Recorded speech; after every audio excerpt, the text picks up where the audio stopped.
Everybody, Roar the Lions UK, Matt and Ash on the call for Lions at Bears. Hope you've all had a good week and a good weekend. Thank you straight off the bat to Jeff Hurley for his super sticker for $10. Appreciate you, Jeff. You're the best. Thank you very, very much. Ash, how you doing, buddy? I'm doing all right. Got a bit of did the last bit of my Christmas shopping now, so just waiting for one more thing to come from eBay, and that's all sorted. But yeah, excited but nervous for this game. It could, people who read my game preview, which has finally returned after a couple of weeks absence.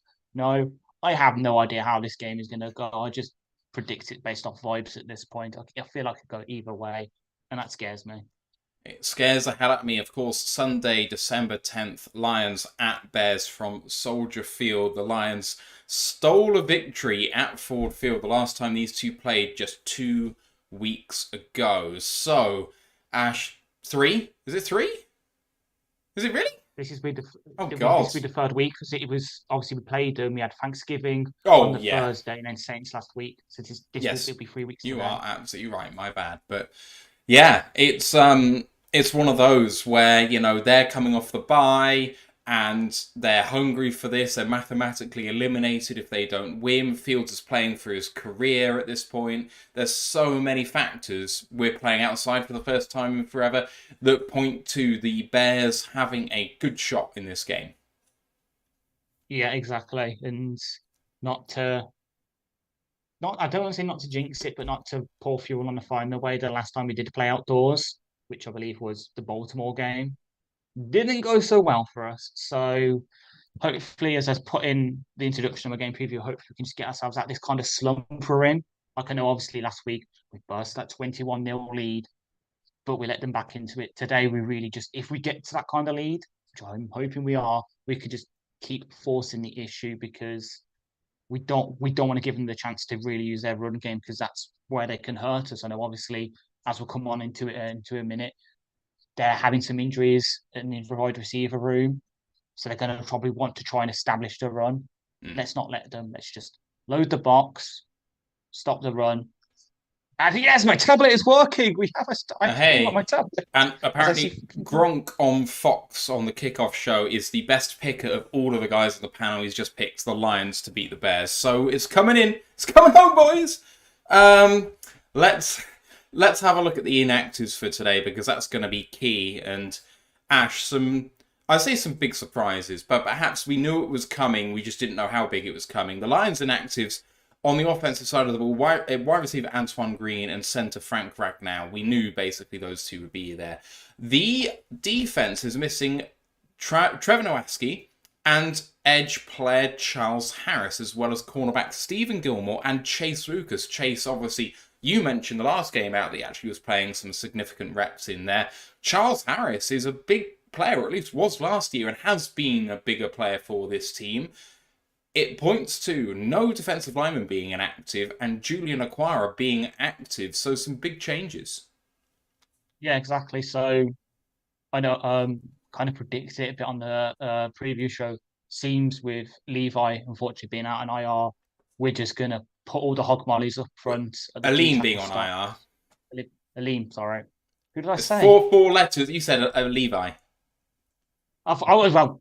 Usually Levi's on IR. That's probably why. He's pretty much always Yeah, been there the past couple of years. But yeah. with Aleem out, it seems like we're just going to stick the hog mollies there on the defensive line, clog up the middle, force their run game to go outside, which I'm mixed about. Let's put it honestly. I'll come on to that probably in a bit. But we're just going to try and load up the middle, stop them running it down our throats, get the linebackers in play, which will help us because obviously with Anzalone being back after being inactive last week with his birth of his daughter and his broken thumb, kind of plays into our hands. Obviously, Charles being out, it's an iffy one. Like personally, I would have had him active over Julian, but Julian, as I think it was Jeremy Roseman pointed out when he was being active, he sacked Fields a couple of times. I think it was once and got a couple of QB hits on him like a couple of weeks ago. So we're hoping he's got what it takes to sort of go up against him. But obviously, the big thing mostly for people is obviously was the news yesterday where no Bruce Irvin and no signing of Quinton Bohanna. I can see why Irvin's inactive because he's don't want to say he's worse than James Houston in the run game, but it kind of is. He always did not contain well, and that's what we need today. We need to keep Fields in the pocket.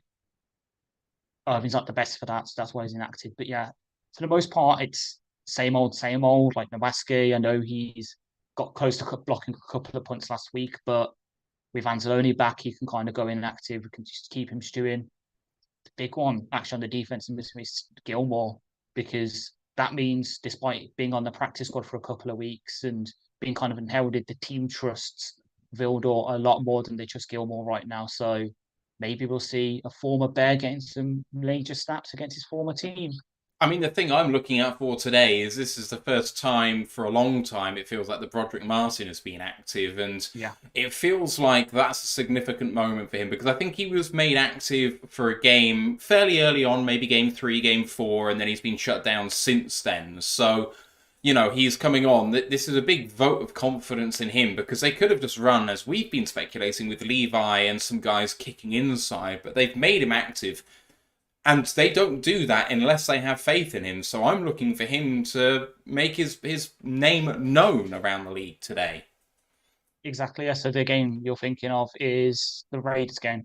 So the end of October. Monday Night Football, week 9. Yeah. Yeah. Okay. That's the only time, and he registered one tackle in that, which isn't too bad. But as you say, yeah, it's big for him because obviously we traded up into the 3rd round for him. Now's his time to show us. Did I say it on the previous show? This is a time for him to really show it now. Like, we traded up for you. We're gonna have to chuck him into the fire now with Valine being out. Show us what we traded up for, because I know there is Aldi and I know it's his rookie season, and I don't agree with him completely, but there are already some naysayers about that. Well, there were when we traded up for him. There are already naysayers about him, and it's not even finished his rookie season. So here's his chance to basically stick the middle fingers up at them. Looking at the Bears, looking at their inactives for this game, Nathan Peterman, quarterback, DV Quindle Johnson, wide receiver Colin Johnson, who I think was actually an elevation from the practice squad, so he's shut down for the game, as is Equinemius St. Brown. Jatiah Carter doesn't go, and neither does Dominic Robinson, the defensive lineman. It means all of those wide receivers who were potentially questionable and couldn't play, apart from Equinemius, who was ruled out anyway, they're all in, Ash, for this game, so the Bears are a bit more healthy on that side of the ball than perhaps they could have been. Yeah, and I'm kind of happy about Colin Johnson being inactive, because I know he shouldn't be because he hasn't really shown much in the league, but I'm a fan of his. Like, he's a kind of big-bodied X kind of receiver. So with him not being active, you're looking at DJ Moore is really the only big target they have. Like, Moon is a small guy. Velus Jones is a small. Junior is a small guy. Tyler Scott, I think, is small as well. Trent Taylor is a small guy. They don't really have that size, and when they're such a run-heavy team, they've really got it. Like, obviously, having that physicality helps you in the run blocking game. So that'll be something to keep an eye on, sort of whoever is not facing DJ Moore, because DJ Moore is a beast. They might be able to make some good plays in the run game, something to watch. And then obviously Dominic Robinson hasn't really been doing much from this season. Like, former, I believe it's Miami of Ohio edge rusher. So someone that's close to our hearts in terms of MAC action. So he is a kind of miss, because then it's down to former Noel DeMarcus Walker, who has done some things for them, but it's kind of like a steady edge 4. They're really down on it. And then Quintel Johnson, who the former Memphis Tiger, big hitting safety. I think he's going to kind of be missing the run game, kind of like how, and to total segue to what I was telling you before we went live, with if he's starting in the place of Tracy, supposedly, maybe it's a bit of a miss, that the fact that both teams are seemingly missing their big hitter in the run game at safety room. Excuse me, I was about to speak, and then I started coughing instead. Yes, you're right. You put it in the Discord chat, but Tim Twentyman reporting that if Artie Melifonwu is going to be starting this game, when you said you've been calling this for weeks, I thought that you were either going to say something like Romeo Aquari is starting or someone else. I don't know, but there we go. We'll talk about that in a second, but at this juncture, at 6 o'clock in the afternoon, 1 p.m. Eastern Time, just want to give a shout out to all of you guys watching in the live chat. Come and say hello and get a shout out in return. Like GA2 Skip and Mike the Marine on Twitch. And Bobo Land, Lions Gangster, Teppo, SW Line 16, Bailey, Mile Marker, Miss Harley Quinn, Carlton Woods, Jeff Hurley, aforementioned. Appreciate you all being here. A couple of questions in there, a couple of statements. Bailey is the Bears fan that we had last time, commenting as well. He's a really good dude. Says, good luck today, guys. I think it's unlikely we get the 3 interceptions today and the game is a bit more comfy for you, Lions. I will guess 27-20 to Lions. What about the rest of you guys? Do you have a score prediction for this one? Teppo says, hey, oh, boys, could we get a comfortable dub for once? No dice. Sorry about that. Yeah, Ash, you had a score prediction in the preview game, but can you remind us what it was? 21-17 to the Lions. And I, because I'm a horrible person, had, I think, 13-10, if I remember right. Yeah, something like that. Yeah, you were predicting like ACC championship numbers here. Yeah, it's gonna be just pain, I think, watching this game. But we are here for the duration, no matter what. No matter what happens to Jared Goff, we've proven our worth in that regard. Exactly. We've got a couple of other predictions coming in. Mike the Marine, 27-16. Teardrop Floyd, 24-20. Hey, Teardrop Floyd. And Bob O'Lan, 28-17. Says, Lions are the best when they run the ball early in games and open up the play-action game for Goff. IMO. Ash, what do you make of Iffy coming in? Because you said that I've been calling for this for weeks. And, I mean, he has played better this season. But, I mean, he's not done it on a consistent basis, Iffy. And Tracy hasn't been playing fantastically. He's delivered some hits this year that I haven't seen from him. But are you good with the move? Do you think it's the right decision? I am, because we did need to mix something up in that secondary, but if he doesn't have that upside that maybe Tracy does. As you said, Tracy's been delivering hits like we haven't seen since a couple of years ago when he was first coming into the league. This is his chance now, Iffy, because obviously Tracy, he's got that big cap hit next year. I don't want to call a change in the guard, but this could be where we slowly start phasing Tracy out, because I think he's on 9 to 12 million cap hit next year. If he doesn't play well, could get rid of him, kind of like how the Bears, as we heard on Friday in our preview show, they may be looking to move on from Eddie Jackson, their veteran free safety. This could be a change in the guard now. If he has been marinated in this sort of safety role the past 2 years now, after obviously playing decently well at outside corner before his injury in his first season, this could be his chance to sort of solidify himself as in that safety room as he comes onto kind of quickly his end of his rookie deal. This is his third year in the league now, so he's got one more year with us, and then he's a free agent. So this is his time now to sort of stake his claim as that starter at safety, maybe until CJ comes back, and then obviously he's probably getting plugged right back in next to Kirby. Mark LeBay comes in with a 21-20 Bears prediction. I know Mark is a Lions fan, so that surprises me, but there we go. A Lions fan who is either reverse jinxing it or isn't biased, which is interesting. Lions fans have clearly travelled well again as we're having a look at Soldier Field as we're ready for the kickoff. Looks like the Lions are kicking to the Bears, and Carlton Wood comes in with 24-20 to the Lions. Brent DeWitt 27-20 to the Lions. And Carlton said if he was meant to be a tight end matchup, I mean, only if you were a commentator from outside the building, but it feels like to me that if he was always going to be a person who was off the ball, whether he was like in off manning as a corner or as a safety, being close to the line of scrimmage was never a thing. So here come the Bears on the return. Good return all the way out to the 32-yard line. Good tackle in the end, but got upfield quite well. Where are you? Yeah. Yeah. So Fields is just coming onto the field now. I was just biting my lip because you were saying, if it was only meant to be a tight end matchup, if you're outside the finger, there's really just like in last off season, it's been like, how do we stop tight ends? Is it going to be a female font? Which I'm just like, oh god. Here comes Justin Fields. Then I'm going to try and pause this at a good point when I see the clock. Same. I'm on 10 seconds now. Yep. Okay, we're good. Fields takes it first play and has to slide and gets hit by Jack Campbell after sliding. No call by the look of it. Gain of 1. Second down and 9. I tell you what, I think that's a good non-call because I think Jack doesn't really hit him particularly hard and tries to bail out of it as much as possible. Yeah, But he's trying to. you've seen them Yeah, we've given, seen. Ash. I know. I think it's just him sort of, as you say, he bails out and he just touches him to make sure he's down by contact. Like, I'm not gonna. I don't think I can really talk about marginal calls after the ending of the football Fields keeping his yesterday. lights downfield. Oh, good catch. And not tackled. Could have been tackled only for a gain of one by Alex Anzalone, but he missed him. Donta Foreman with the check down. And it's going to be 3rd down and 3, I think, after it could have been 3rd down and maybe 7 or 8. Anzalone with a missed Yeah, tackle, Ash, for the first time in what seems like forever. I think he just went a bit low on Foreman, and Foreman could just break the arm tackle.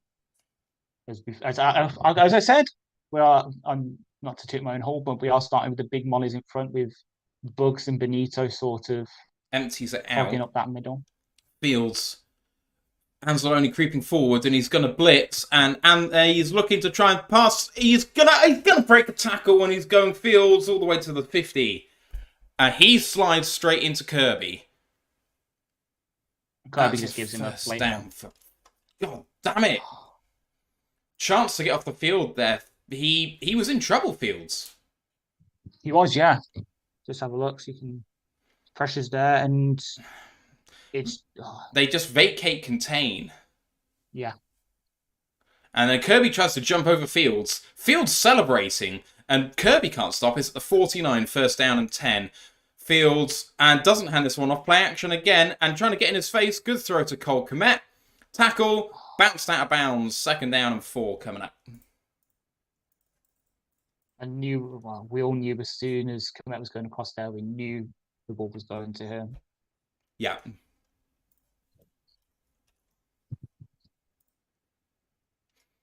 Very hard to be a Lions fan watching Justin Fields sometimes because he just is a bit of a magician sometimes. Yeah, he really is. He's Fields in pistol. Takes a snap. This time hands it off to Foreman. Big hole! And managed to get the tackle in all the way down to the 20. My God, that could have broken for a touchdown without, I think it might have been Kirby. no, split came up. It was iffy, but they just ran away from that safety blitz. Oh, man. Aye. 34-yard touchdown pass to David Njoku for someone. Joe Flacco, apparently. Yeah. Says Sleeper. Right. Fields again in pistol from the 30-yard line. Sorry, not 20. Fields keeps it this time. And it crashed down, so it was a good choice. Fields runs all the way out for an 11-yard gain. And this time they are in the red zone, 1st down and 10. The Lions cannot stop shit. Yep. It's our greatest fears are being realised again. That's Cleveland, isn't it, with Flacco? God. Yeah.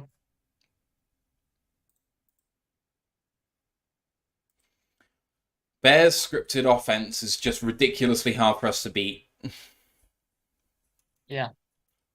1st down and 10 again at the 19. Fields this time in shotgun. And keeps this one. Looking downfield. Tries to escape upfield. And he does escape upfield. And does go down. Falls out. And fallen on by the Bears. He's ruled down by contact. Good tackle by Brian Branch. It's going to be 2nd down and 5, I think. Barnes got there first and then tried to be ripped by Brian Branch. Well done by Braxton Jones for getting on that. 2nd down and 7, apparently. 4.5 minutes gone in this opening drive. Fields are going wildcat here for Roschon, is that? Takes a snap and hands it off to Fields. No, he doesn't. Fooled him. Touchdown Bears. It's DJ Moore.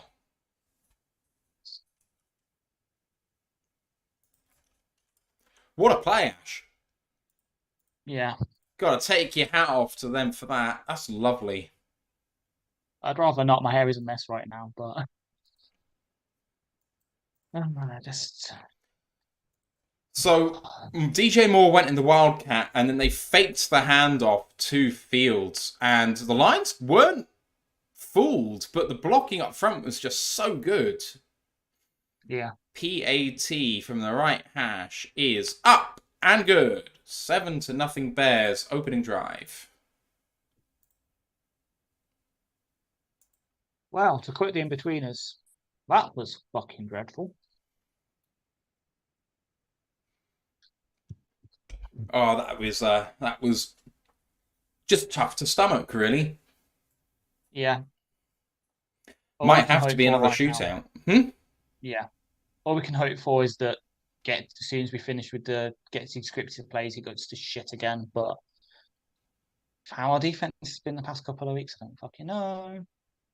That cliff edge, it took me to the third quarter last week. I'm there within the first 5 minutes of the game. Well, it always seems that one of us is a bit more positive than the other. I was already worrying about the state of this game before it. So Yeah. maybe I get to be the one that has a bit more of a rational sort of, don't worry, we'll be fine sort of thing. But maybe we won't be. I don't know. Yeah. I just don't know why they've set it up so why the edges keep crashing inside on the contain. It's just opening up the lanes for Fields.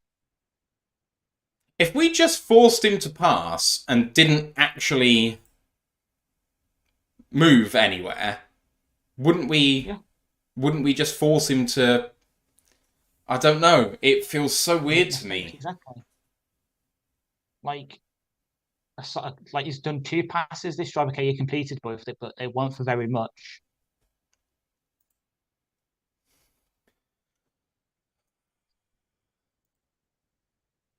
My math. Yeah, he's 2-2 for 12 yards. That's nothing great. But then he's Yeah. 4 carries for 28 yards, and okay, I've lost fumble that was recovered by Braxton Jones, but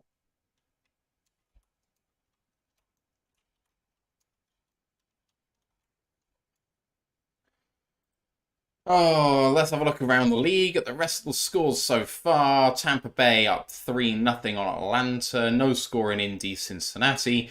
Cleveland Browns up 7-0 against Jacksonville. Houston Jets is no score. Rams, Ravens no score. The Panthers versus the Saints is no score. And that is everything up to date.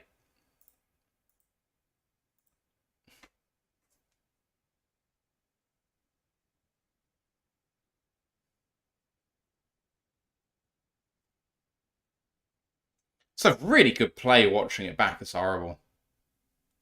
yeah. I have to respect it, but it's just. But the damage is done earlier on in the drive by letting Fields escape upfield. Exactly, yeah. Bailey says, Bears switching to heavy personnel and power back forward to test the D-line of the Lions without McNeil. That is the key. 100%. And you can see it happen. Touchback after the kickoff, and the Lions come out to the 25. Here comes Jared Goff in the cold. What can he do?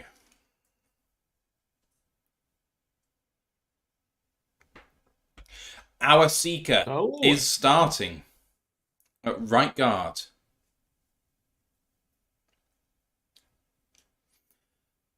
Here we go. In the huddle. Josh Reynolds is out there. J-Mo's out there. Sam Laporta. Come on, Sam.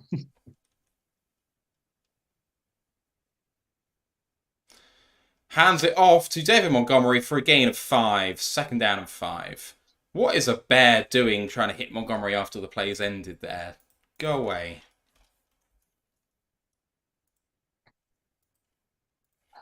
I'm not too mad at that. That's a decent opening play.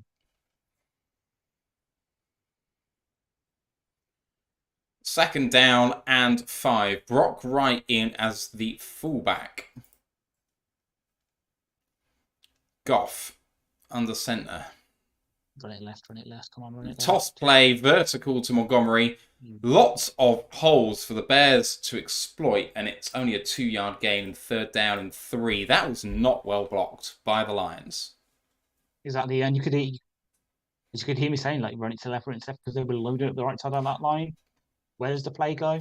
To the right side. But he was trying to go up the middle and he had to bounce out to the right-hand side because no one blocked. Hi to Brian in the chat. 3rd down and 3 for the Lions. Can they convert? They need to convert. Lions changing the play. Goff changing it with not much time left. Got to get the play off. And they do not. Oh, they do. Goff throws it. What a completion. What a catch by Sam Laporta. I do not think that play should have stood, Ash. I think the timer had gone, but it stands and the Lions have a big 1st down completion in tight coverage. Yeah. And with that one play, Goff has more passing yards on the game so far than Fields right now. That's DPI all day as well. Like, that's not fighting by Tyreek Stevenson. That's, Goff in shotgun, quick throw to the right-hand side, checks it down to David Montgomery, beats one man, makes about 4 yards there. 2nd down and 6.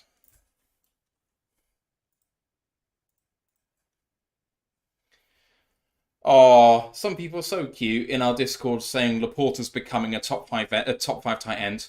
He is there. I'm sorry, he's there. We said it as much on preview. He is taken that down. So Darren Waller's kind of like tight T5 in league. That's what Laporta is now because Waller's done fuck all for the Giants this year. Yeah. 2nd down and 6, and play action, pressure up the middle. And there's a flag for holding. Dropped anyway by the Lions. So meant to be a check down to David Montgomery. There's a hold, I think, by Jonah Jackson. It might have been Coyote Awashika, actually.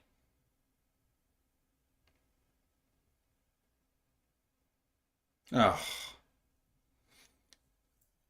Tripping offense on the Lions sets them back 15 on Graham Glasgow.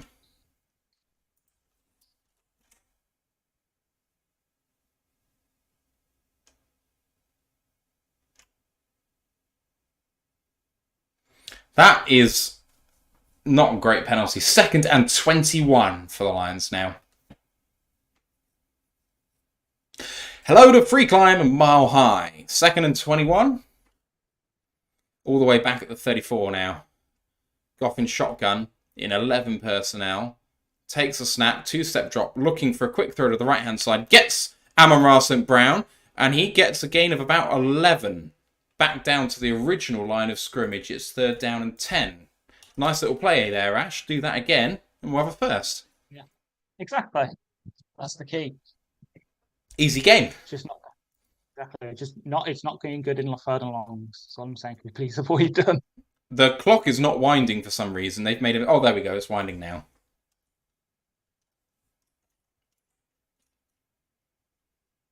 Goff in shotgun again.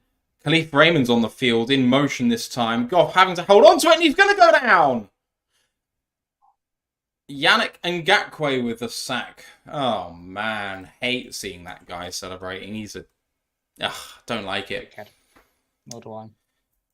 Oh, good coverage by the Bears. Jalen Johnson on Khalif Raymond in man coverage. Oh no, they passed it off. Taylor Decker getting beaten on a blooming power rush. Bull rush. 4th and 18, punt coming.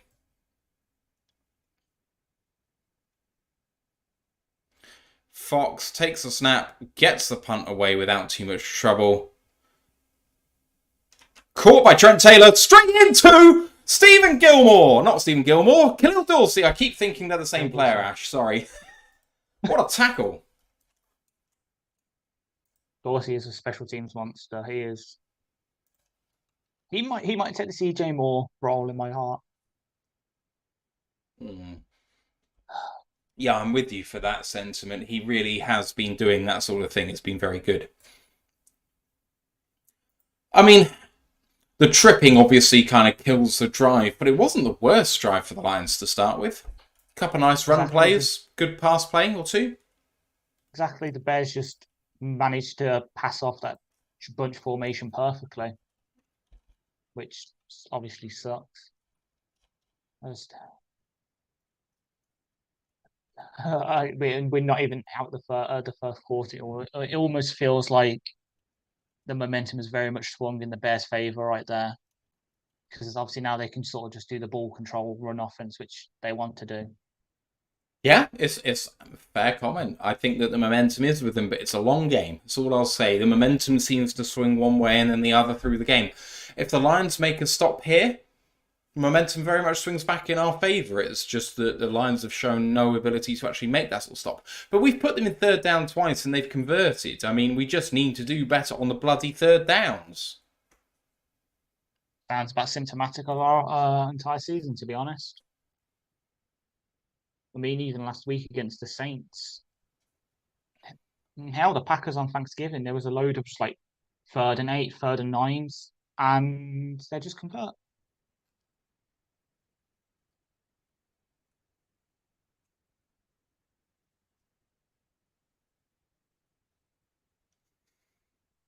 Oh, let's have a look at around the rest of the NFL to see if there's been any update on the scores. Cincinnati have put 7 on the board against Indy. Kickoff about to come. Cleveland have got the ball back against Jacksonville, but they're third down in their own territory, now fourth down. No score still in Texans Jets. Rams have gone up 3-0 against Baltimore. Carolina versus New Orleans is still no score. Oh, I'm a happy boy because I've just seen what the scoring plays for the Bengals. 54-yard receiving touchdown for former Illinois running back and draft crush of mine last year, Chase Brown. I did think he'd be a good shout. I loved it.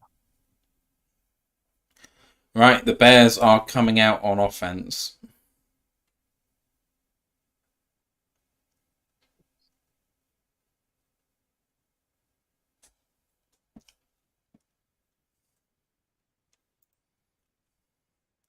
At the 9-yard line, in I formation this time. Don't see this often from the Bears. Fields toss play straight to Donta Foreman for a gain of 2. I think so. 2nd down and 8. I mean, it makes sense of leaning on it at Foreman because remember a couple of weeks, well, when we last played, he was absolutely tearing us apart until he got injured. 2nd and 8 at the 11. Still very much in their own territory here. Fields in shotgun. Fields looking right, then comes back to the left, tries to bail out, throws down the line, and does miss his receiver, which was Donta Foreman. 3rd down and 8. Lions with a big chance here now. And a chance to not only get the ball back, but in good field position, Ash, as well. Exactly. I love the coverage from Barnes. I think it's on Komet. It's on the right-hand side of the line. Yeah, it was really good. The blitz and sees that Komet releases, just goes with him perfectly.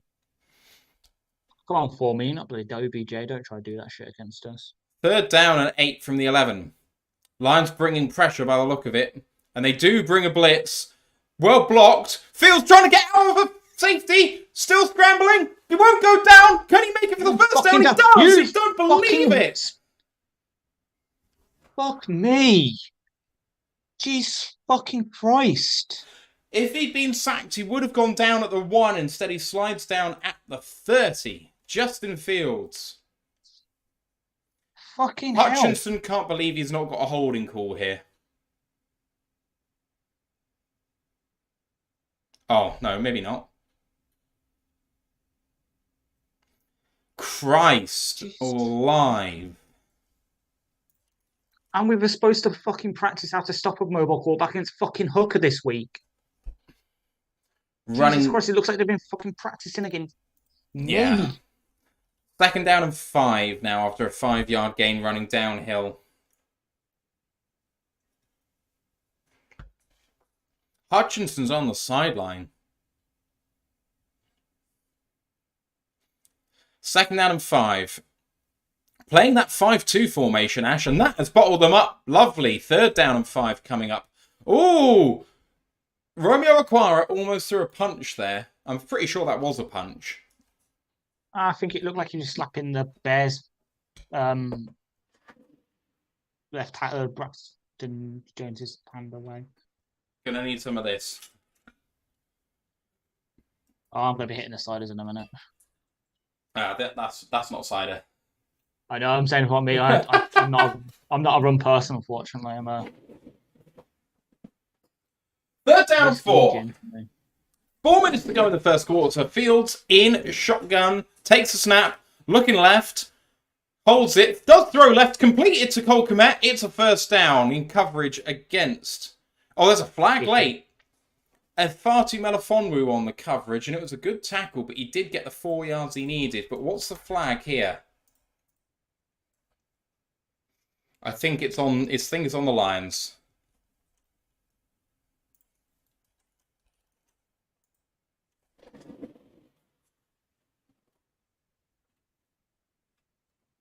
Aye, aye.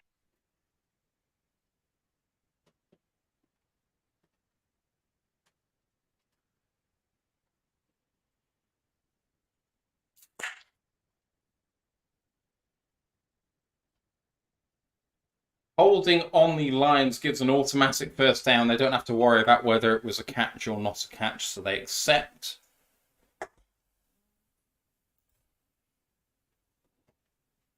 On Alex Anzalone on Cole Kmet. First down and 10. Clock continues to wind. Sorry? He must have thought it was a run play. I think he was just doing that, but yeah. Oh, yeah, Jesus Christ. All the way up to their own 41 now. Fields takes a snap, looks to throw right, quick, and... Oh, what a lovely throw and catch!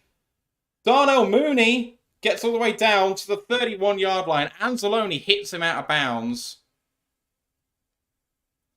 And there's a flag. Things are starting off. Oh, things are heating up. I think Anzalone's going to get pinged for unnecessary roughness here, but could there be any blowback from the Bears as well? What a throw by Fields, and it was really well played by Cam Sutton trying to cheat the route, but it was just too good, the throw. Yeah. Oh, Hutchinson's so close to picking it as well.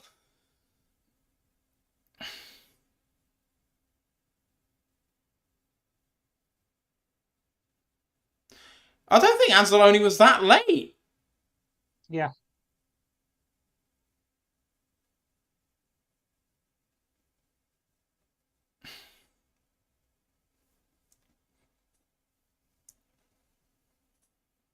The coverage saying it looked like a little bit of a late hit. A little bit of a late hit is right, but...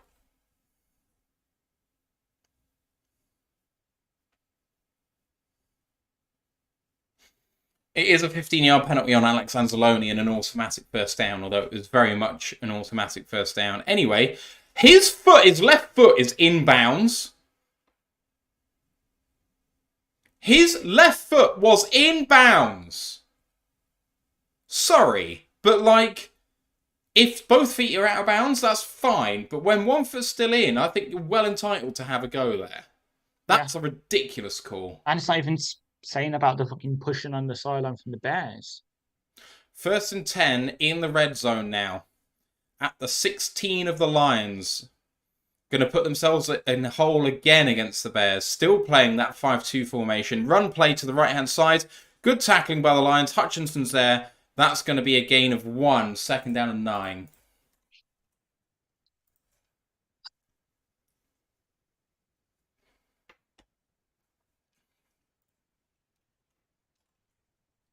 You need to put the clamps down here. Force them to take 3. Or just do something miraculous on defense. Because Cam Sutton almost had that ball against Mooney. That could have been a pick 6. Yeah. Exactly, yeah. Second down and 9. Still playing 5-2 with 3 down linemen. The DEs are Hutchinson and Barnes, outside linebackers, I should say. That is a timeout taken by the Bears. They couldn't get it off in time. That's their first. I mean, actually, we've come back from this sort of situation before, but we've got to stop putting ourselves in them, because at some point we won't come back from this. Exactly. Yeah. There's only so much we can do before it's just out of our hands, and it's uh, we're already struggling enough as it is, and yeah, just penalties. We wanted like I was doing obviously the preview. I've got the stats on that. We usually want to least penalise teams. We've already got like way more penalties than we usually do at this point. Jesus, 3 on defense, 1 on offense. Oh, got more. We're putting ourselves in more bloody holes than Sheila Booth in film. Second down and 9 from the 15. Fields is in shotgun, 1 to the left, 3 to the right, and quarterback sweep to the right. He's going to throw for the end zone, out of bounds. Third down and 9. Can the Lions do what you just said and hold them to 3? Would be a big pull. Let's hope so. But AA's been benched. Jalen Reeves-Maven has come in for Anzalone. Lisa De Lorenzo is in the chat. Hope you're doing well, Lisa. Third down and 9. Can the Lions get off the field? 2:06 left in this first quarter at the 15-yard line. Fields takes the snap, looks left. Sacked! What a sack! Jalen Reeves-Maven! I just pointed him out. I was like, oh yeah, Anzalone's been benched for Jalen Reeves-Maven. There we fucking go, people. Oh, that's what this team needed. That's what I fucking needed. What a momentum shifter that is. Is he going to be one of my cigars tomorrow at this point? Yes, he is. Is he? I have no idea how much he lost there, but how much we gained there. 13 yards. 11. Yeah. So field goal is up and it's down the middle. 10-0 Bears, but the Lions, Ash, get out of jail. What we fucking needed. Now we need the offense to. I can't even say they need to wake up because we did well. It was just the tripping penalty really put us behind the chains. We just need that consistent. We need to start driving on the offense now. We've only had 2 drives. We've only had 1 drive, 2 drives for them, exactly. And it's almost the entire quarter. Like, can't have a go at the offense when they've not had a chance. I know exactly, yeah. That's what I'm saying. It was just that one, the tripping penalty. So the issue is, yes, we ought to be noting Timothy Chalamet's and our nice looking man. You don't have to put him all smoky on my screen for 30 seconds. Was it you that said we would hold Fields to under 50 rushing yards? Yes, and I know he's already over it. He's not, but he's on 47. Yeah, it was just me trying to reverse jinx it. Well, I said it would be 13-10 Lions. Well, they've got 10, so we just need 13-0 for the next 3 and a bit quarters. That's a fun fact. That is Germ's first career sack, and it's in its 100th NFL game. Is that from Lions PR? Yeah. That's you can see me looking down there. The execution on the sack is perfect as well. Like, it just makes sense because that's what he does on special teams. It's just him taking what he does on the special teams instead of being the gunners, it's basically instead of being gunners, it's the DEs. Right, time to get from that front side. Yeah, you go through. I just want to point out to everyone, by the way, that if we do end up winning this game somehow, and Philadelphia do indeed lose their game, the Lions will be the number 1 team in the NFL by record. Now, us winning this game is a long way back. No one wants to be in a 10-0 hole, but score 7 here and we're good, you know. But it's a heck of a thing to ask your team to do, is you must score a touchdown here. But the Lions have asked that of their own team enough recently, and they've been able to do it. So let's have a look at the rest of the scores. Tampa Bay, Atlanta's 3-3. Bengals, Colts is 7-0 Bengals. The Browns are up 7-0 against Jacksonville. Jets, Houston is no score. Rams are 3-0 up against the Ravens. And the Saints, Panthers game is no score, predictably. Here comes the kickoff.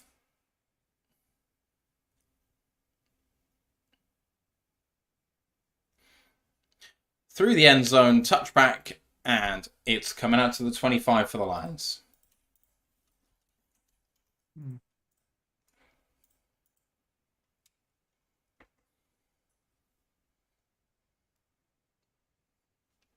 Bailey says, I can't wait to see how Eberflus will lose us this game.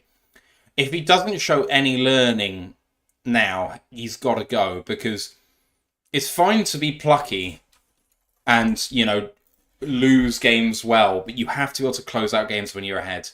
I formation early for Goff, and does hand it off towards... Oh, it's Jahmyr Gibbs getting the handoff. That's going to be a gain of 4.5. 2nd down and 6.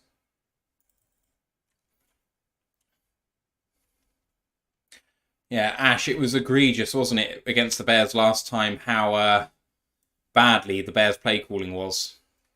Yeah, it's a battle of the bad, I guess. Their bad offensive play calling versus our bad defensive play calling. I'm saying it now. To fire Eberflus, go for the Texans, Ose. 2nd down and 5. Handed off to Gibbs with a head of steam. He's gone right all the way. It's got to beat the safety. Can he get there? He doesn't beat Eddie Jackson, but what a run from Jahmyr Gibbs.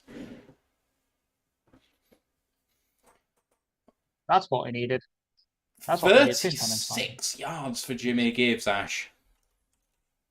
Just what we needed. Just what we needed. Oh, Phil flipping. As I'm checking, please don't tell me I was an idiot. Oh, thank fucking God, I did play him. So I didn't make a mistake. I did it for a couple of weeks ago. He is playing for me. So that's going to be the 33-yard line. No, 35. Need to snap this before the end of the quarter. Goff.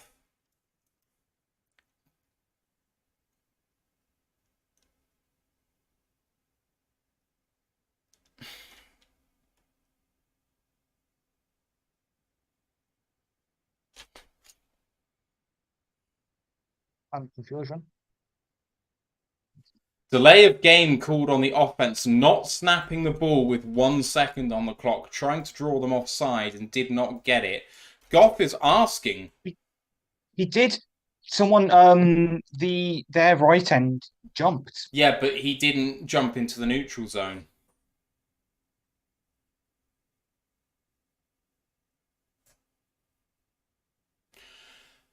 So Goff is asking here, saying, but there was no difference between game clock and play clock. But they're saying there was a second's worth of difference, and it makes it 1st down and 15. Carlton Woods just said Sewell has shifted to left tackle. It might... What? Yeah. It might have been one of those things, because I know we do, for some reason, we do have some plays in our playbook where Sewell motions from like right tackle to left tackle. Which is, as you can tell by the way I'm saying it, I don't like it. Right, let's bring up the scoreboards at the end of the first half just to show you this now very quickly. Goff, 3 of 3 for 28. I need to come off this because we've got Jahmyr Gibbs now, 2 carries for 40 yards, and Amon Brown a catch on 1 target for 11. Justin Fields, 3 of 5 for 40 yards and 5 carries for 47 yards. Don Foreman, 5 carries for 22 yards. And DJ Moore doesn't have any catches, but he has 1 carry for 16 yards and a touchdown. Ash, 10-0 Bears to start this game, but the Lions are driving. We really need to. I know you said you didn't cross the neutral zone. I still think it's fucking bullshit that they called delay a game on us, but didn't call encroachment on DeMarcus Walker there. Really? We do need to convert, though. We need to convert. We need to score here, because otherwise we risk the Bears just taking over. Well, I mean, so we were at the 35 then, so we're now at the 40. So hopefully we can get... I mean, so apparently Riley Patterson scored 55-yarders in practice into the wind. So... warm-ups today, Yeah, so if you get 2 more yards, whichever direction you're firing at, you should be able to hit it from there. Whether they let him or not, I don't know. But at this point, 3 points, not getting that would be a real disappointment. But hopefully 7 should be on the cards here. Shank said if there was a second left, there would have been a flag and we would still be in the first quarter to run a play. Unfortunately, Shanks, that is what happened, and there was a second left. But on delay of game penalties, because it's a delay of game and you're getting penalised for running the clock continues to run on the whistle. And so as soon as the referees blow their whistle, the clock continues to run, and so you don't get to run another play. Whereas in other situations, the clock stops on a penalty. For that penalty, it doesn't. It's silly. But let's have a look at this. They're showing the replay now.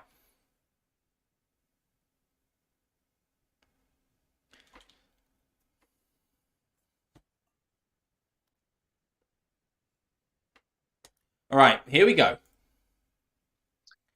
People have confirmed what I said. It was a play where Saul motioned over to the left tackle. So, Fair enough. 1st and 15 from the 40. Goff takes a snap. Pass play. Looking over the middle. Tried to check it down. It's incomplete. oh, James Mitchell sighting. It's sad I have to say that.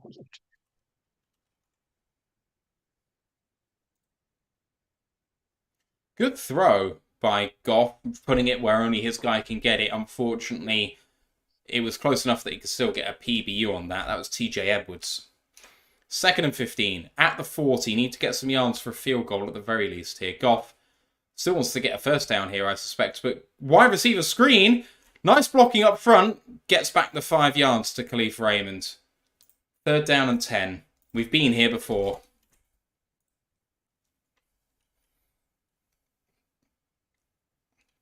Bailey said, I'm really not excited to have Gibbs in the division for at least the next 5 years. He's going to be an issue. I would not be surprised to see the Lions run this. Yeah. 3rd down and 10. It'd be a very us thing to do. Gibbs back there. Bears showing big pressure. Goff. Quick throw to Gibbs. He drops it. Oh, he would have had it as well. Oh, Gibbsy. The blocking up front was really good. Wow. Exactly, yeah. And that would have been a touchdown, I think, looking at this. Little orbit motion. Orbit motion. Oh, it's a touchdown.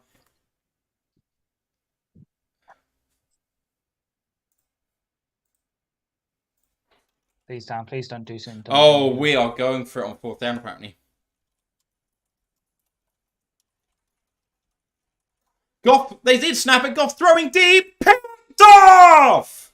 Oh, for Jalen Johnson.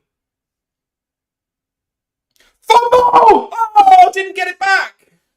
Oh! There's a flag. There's a flag.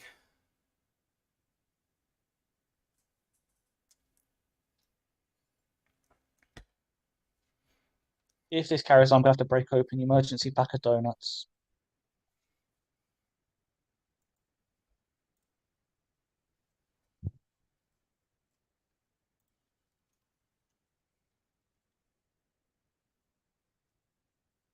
It's a flood concept, and I hate the call. And they should have thrown to the end zone as well. Goff had a man.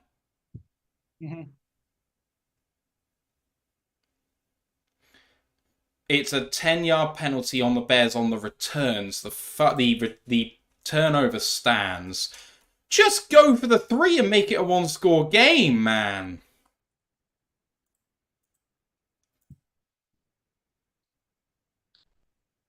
I don't get it, Ash. It would have been a 52-yard kick. Yeah, but it's obvious. As I said, with the GIF underneath when I put it in there, it's all well and good him hitting it in the warm-ups. The team doesn't trust him from that distance. They just don't.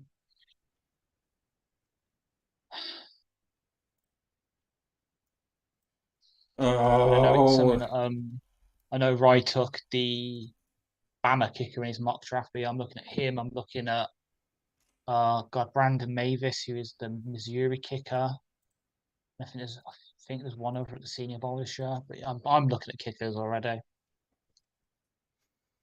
I hate looking at the draft when we're this fucking good, but at the same time, when this team is offense and the kicker position is so bad.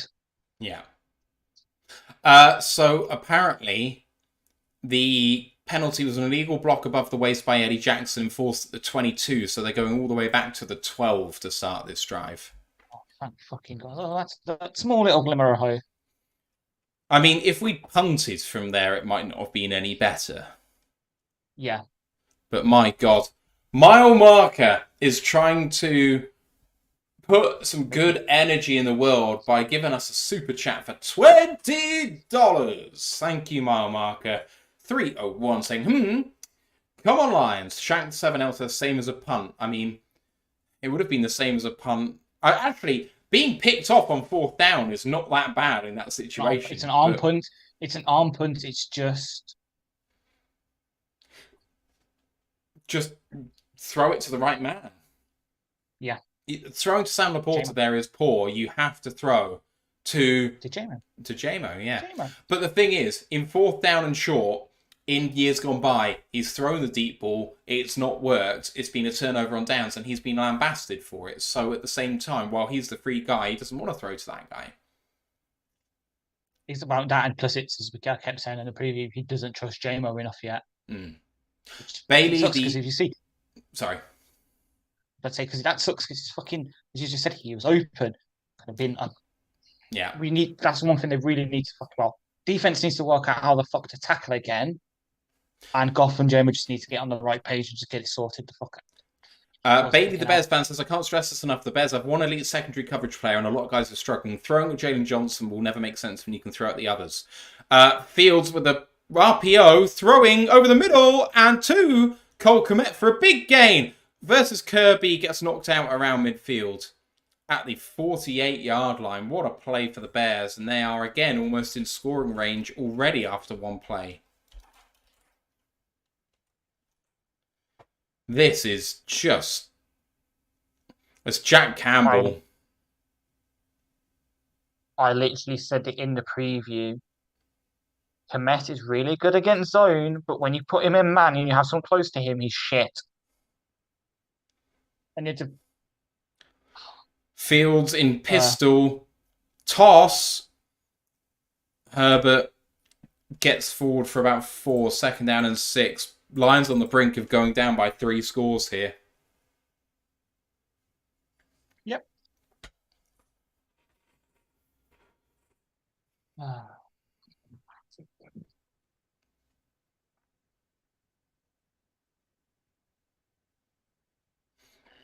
Hutchinson not having a great game today, I will say so far. Mm-hmm. Melafonu's manned up on Kmet here. I formation, hands it off, run up the middle, gain of 4, 3rd down and 3. Let's say 3. We need to get the stop. We need to get the stop. Vildor is in the game. The only good thing about this is the fact that I'm starting Justin Fields in fantasy. So 3rd down and 2, you've got to imagine this is 4 down territory for where they are on the field. It's the 40-yard line. Fields in empty, brings back in Kmet from wide. Fields, quarterback run up the middle, and he's short. He is short by a yard. Benito Jones with the tackle. Great play. That was an obvious call, but on 4th down and 1, you're going for it here, surely. Probably, yeah.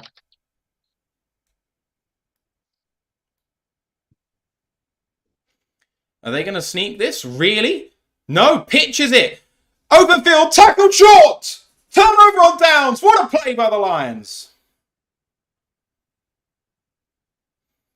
Ifatu Melifonwu. Remember the name. I will remember names, just I can't pronounce it. Oh. That is a statement play by a defense that is struggling. Ash, that's big in the context of the game. It is. It's small, but it's a small movement in our favour. Now we need to build off it. Stop the fucking mistakes. Please. Pretty please. And just play good. Because what we need is one of our, don't say trademark drives, but one of those drives that we do seem to have quite often where it's like 6, 7 minutes, 15 plays, and we score on. Yeah, and Fyodor replaced Jerry on that drive. Yeah, I saw Corey's just that. horrendous. Interesting call there. What else do we have in Charles is here? 10 for Fletch 10. Lives Daily says this game ain't over yet, but got to get the offense going. And then says, yes, that's big. Can't go down 3 scores. Greg Paris in the chat saying, finally something good. But that interception and penalty was better than a missed field goal. Not as good as a made field goal, though. I would have backed Patterson personally. And Carlton said, on the interception, Pissy Laporta didn't have the option to sit in zone rather than run the route. Yeah. True. As True. Kyle Pitts has scored a touchdown for the Falcons. That's Holy fuck. The rest of the schools around the league are quite interesting as well, actually, to be honest. Tampa, Atlanta is 10 apiece. Cincinnati up 14-0 against the Colts. Cleveland up 7-0 against Jacksonville. Texans versus Jets is still no score. Bad on bad there. Rams versus Baltimore is 10-7. And the Saints have finally broken the deadlock in the Carolina Saints game where it's 7-0 in their favour. Ash, Lions have got to come out and do something here now because the offense was rolling, but on 4th and 10, you make the call and you don't get there. exactly, and it's just as we keep saying, it's potentially a 3-score game at the best. Well, it will be unless they score a couple. But to score a touchdown, it's going to be a 3-score game. We need to make sure we're in touching distance because the longer the game goes on, the more on the board the Bears can just rely on the run, what they do well, grind the clock down and get out of, stay at home and get a victory on in Soldier Field. That's just such a big play for me there. We just stopped Moore's momentum. 100%. If RC Melifonwu was getting fined for that hit on DJ Moore that stopped them short, it was a head-to-head contact and he's going to get fined. Yep. Quick run up off left end, 2nd down and 8. Definitely getting pinged for that hit. Lowers the helmet, initiates contact. It's unfortunate, but it is what it is. 2nd down and 8. Still plenty of time in this one. Only 11 minutes left to go in the second quarter. Goff in shotgun.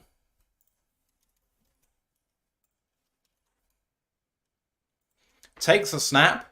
Hands it off to Montgomery with a headed seam. Broken one. And gets about 15 yards all the way down to the Bears 45. That's a first down for the Detroit Lions. I'll fucking take that. Desperately will take that.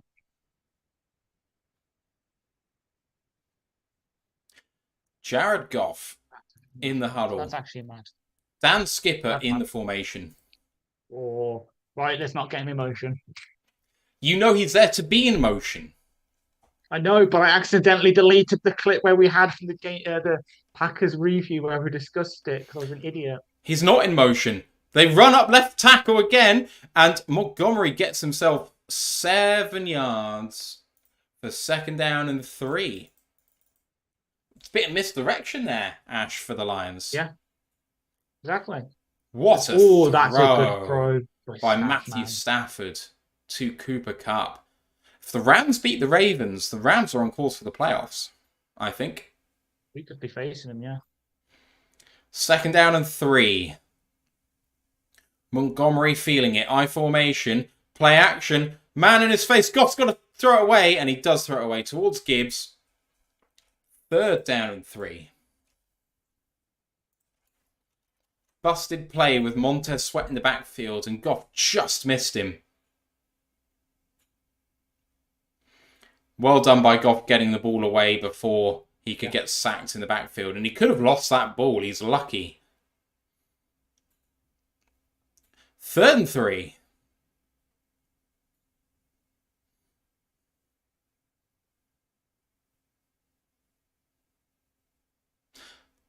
False start coming on the Lions. Oh, fuck's sake, Jonah.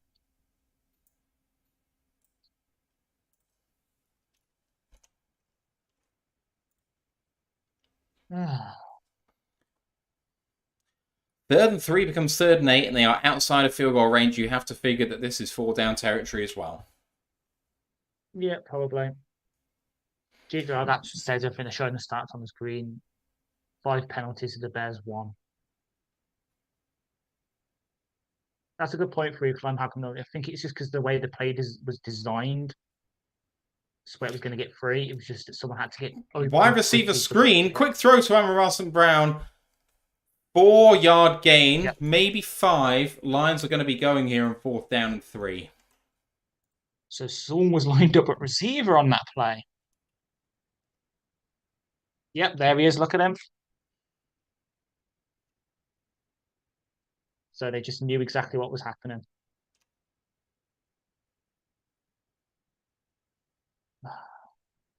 Fourth down and 3. At the 39, too far for Riley Patterson. Have to go for this. Run it to the right. I want to run it to the left here, but can't because they've lined up the wrong side. Goff takes it. He's going to throw. Looking down the middle. Caught! What a play! Who's that? It's Donovan Peoples-Jones! Let's go! Well done, my friend. First catch as a Lion. And it's a big one. In the left-hand slot for Donovan Peoples-Jones. What a throw by Jared Goff. Holy shit. What a throw. That was a fucking sick throw. That deserved a touchdown. He saw what Fields did with that throw last drive, and he's like, I can match that. Yeah. 8:20 to go in the first half.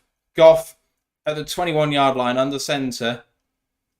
Takes a snap. Reverse end around to J-Mo. Go on, J-Mo, please. And he gets himself 4 yards there. I'm not too mad at that. Well, we got positive yardage. It was almost blown up for a negative. Exactly.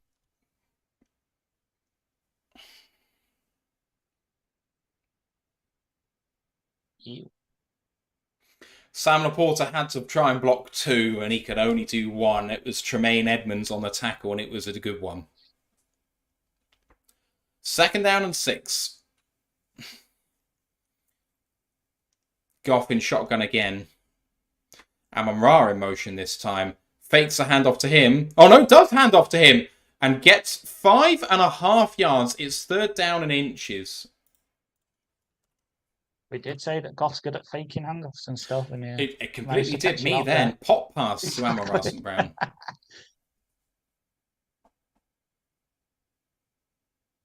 Oh, that's a really nice little fake there. Love that.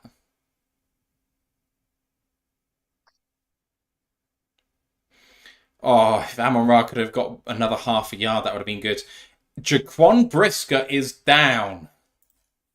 That would mean that, their worst graded off the defensive player, Elijah Hicks, will be coming in. Throw at him. Please, Ben. Like a seam route to Laporta for a touchdown. Something like that, please, Ben.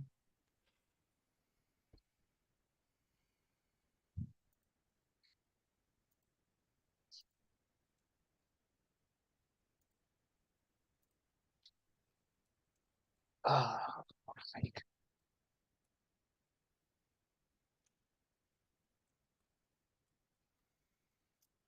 Oh, this is the most important game of the season for me. Yeah. Just because it's the one game you should win. The rest of the season, you need to win 3 games. If you lose this game and you need to win 3 out of the last 4, and you've got Dallas in there, and you've got the Vikings twice and the Broncos, and you need to only lose 1 more game. If you pencil in the Dallas loss already, you've got to run the table against the others. It's so important we win this just for the flexibility of having a bad game down the stretch. Exactly. But, absolutely, I quoted in the Discord channel the 2016 season for a reason. The Packers ran 6 straight after bloody Aaron Rodgers at 4-6 said, we've got to run the table, and they did. And the Lions lost 3 straight, including against the Packers in Week 17, to lose the division. Yeah, wasn't that the season where we lost to the Dalton-led Bengals and it knocked us out of playoff contention?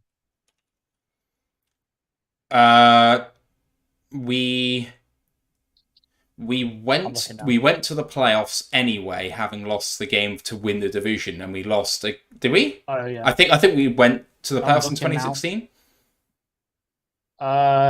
Yeah, we did. It was the 26-6 loss against Seahawks. Yes, Yeah, that's right. I'm thinking Yes. of the So season we after. we played the Packers for the division in week 17, but they won 6 straight and we lost 3 straight to end the season. And the Packers are going to run the table. You have to assume they're going to, but the way they're going, they should. So we have to win 2 games to get a tie, and then it's, let's see who wins on the head-to-head. But you got to win 3. 3rd down and 1 for the Lions. They pinch. Goff. Man in motion. Pitch it the other way. Gibbs with lots of room. He's going to run a touchdown. Detroit. Yes. Yes. Thank you. Thank fucking God. Oh, I needed that.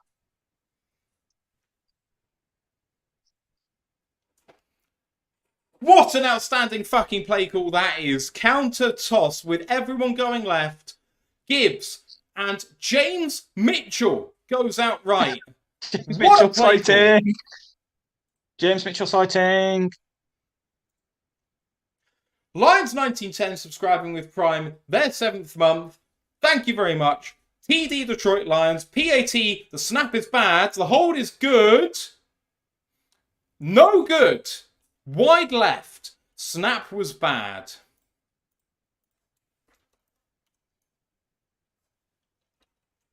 The Lions have produced 20-plus rushing touchdowns in consecutive seasons for only the 2nd time in team history, also doing so over the 80 and 81 seasons. And I guess Jake McQuaid's going to be a down this week. After he did really well last week. Jake McQuaid had a really good game last week, but the snap, the holder had to do an incredible amount of work to even allow Riley to kick the ball there. That was terrible. Everyone's going to have a go against Riley Patterson, and I won't say they're wrong, generally speaking, but he's had a good year. Yeah, it's McQuaid. It's McQuaid. Does this mean I can do long snapper scouting again this offseason? They show it on the replay. That's incredible holding. That is fucking, they're really good from Fox. And it's a miracle it's even that close.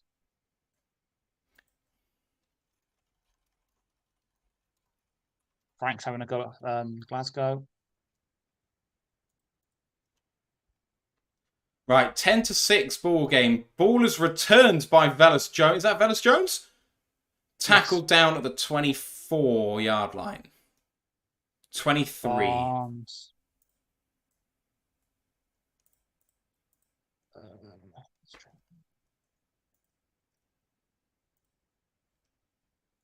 I know I'm biased, but Frank should really win Quarter Pacing Man of the Year, man. He's what he does for charity and shit. I can't speak on it. I just don't know. Mm-hmm.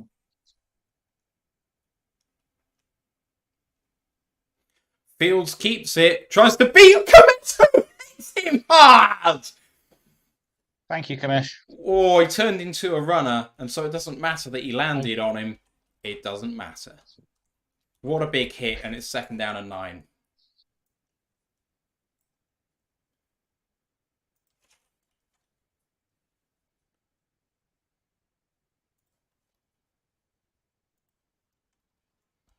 Oh, that was a good hit. 2nd down and 9.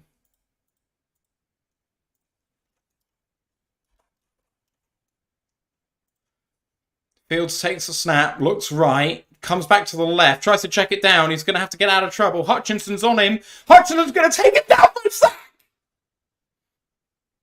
Shared with Kamish. Kamish having an outstanding drive. What is our record? What is our streak of point scoring in recent games? Oh, so ooh, that's a good question. What a play by Aiden Hutchinson. He gets his first sack in some time. Yeah. Since the play that ended the last Bear game, I believe. 3rd and 18 from the 15. Can Fields complete this one? Looking to throw here. Deeper drop. He's going to get in trouble. He's thrown it away. And they knock it out of bounds. Great pressure up front. Fields hit to the ground. It's 4th down. And the Lions are going to have a chance to drive for a lead in the game. Let's have a look at this one now. Got Hutchinson and Barnes to the left of the formation. They both rush. Hutch just beats his man. All ends up. Nate Davis, the free agent signing from Titans. Hutchinson. He's ripped his sleeve. Here comes the pump for Chicago. Oh, get close to a block. Short kick. Yeah, he's not. Raymond. Gill is not gone. Gill has not got a good leg for a punter. He's like near the league bottom for both net and gross net punch yardage. Sit down, Fields. View this properly. With that sack, Hutchinson has patched Tracy Scroggins and Ziggy Ansah for the most sacks the Lions players produced through 2 career seasons in franchise history. He's a dog. Yes. The Bears have not thrown a ball in the direction of DJ Moore today. Cam Sutton. Really? Not even try it? I think so. I'll have to, again. This is probably something you'll have to note on the watch back, because you'll have time to do it. I won't. But I think Sutton's been very close in the coverage with him. Either that or other players have been getting wide open a lot, like Komet.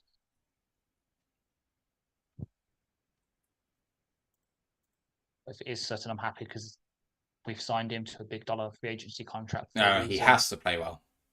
Yeah. I will just say, with that advert for Wingstop, can I just say Wingstop is elite? Yes. You don't know how much money I have spent on delivery for Wingstop over the past couple of months since it opened up over here. It's the problem is horrifically calorific. They put sugar in the seasoning for their chips. Yeah.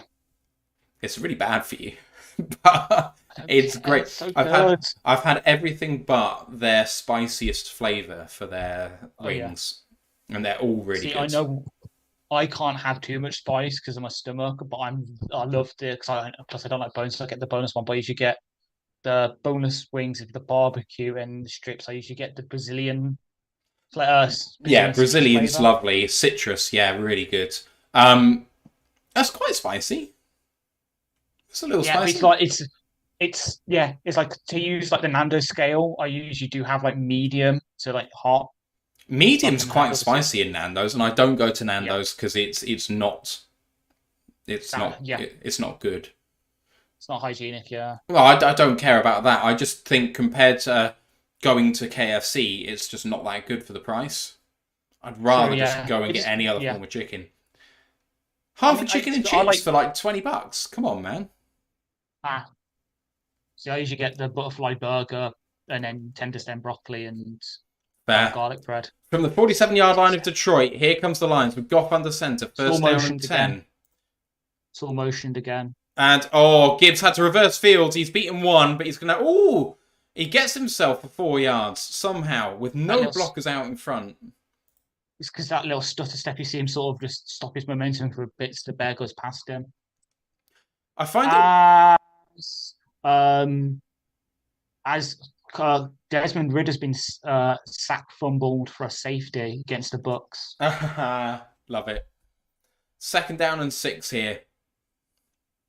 Now within the last 5 minutes of the game, I formation for the Lions of the half. Sorry, Goff play action, looking to throw, checks it down to the tight end, which is Brock Wright. A gain of, that's a really bad spot, but it's a gain of 4, and it's 3rd down and 2. Should have been 3rd down and 1. Yeah. Goff with a sidearm, and he caught it a yard shy, but he came back. Maybe that's a good call. Yeah. Good, well done, Brock, to catch that ball. That was really tough. 3rd down and 2. just over midfield. Goff, it's at the 43 of the Bears. They are light at the line of scrimmage and wide. In shotgun, Goff takes a snap. He's going to pass. Going to go down the middle. Good catch. Bobbles it a little bit. But Sam Laporta down the middle for his second catch of the day and a first down Detroit. Ooh. Who's done that there? That was not a well-thrown ball by Jared Goff, and it almost came out. But Sam Laporta's got strong arms, strong hands.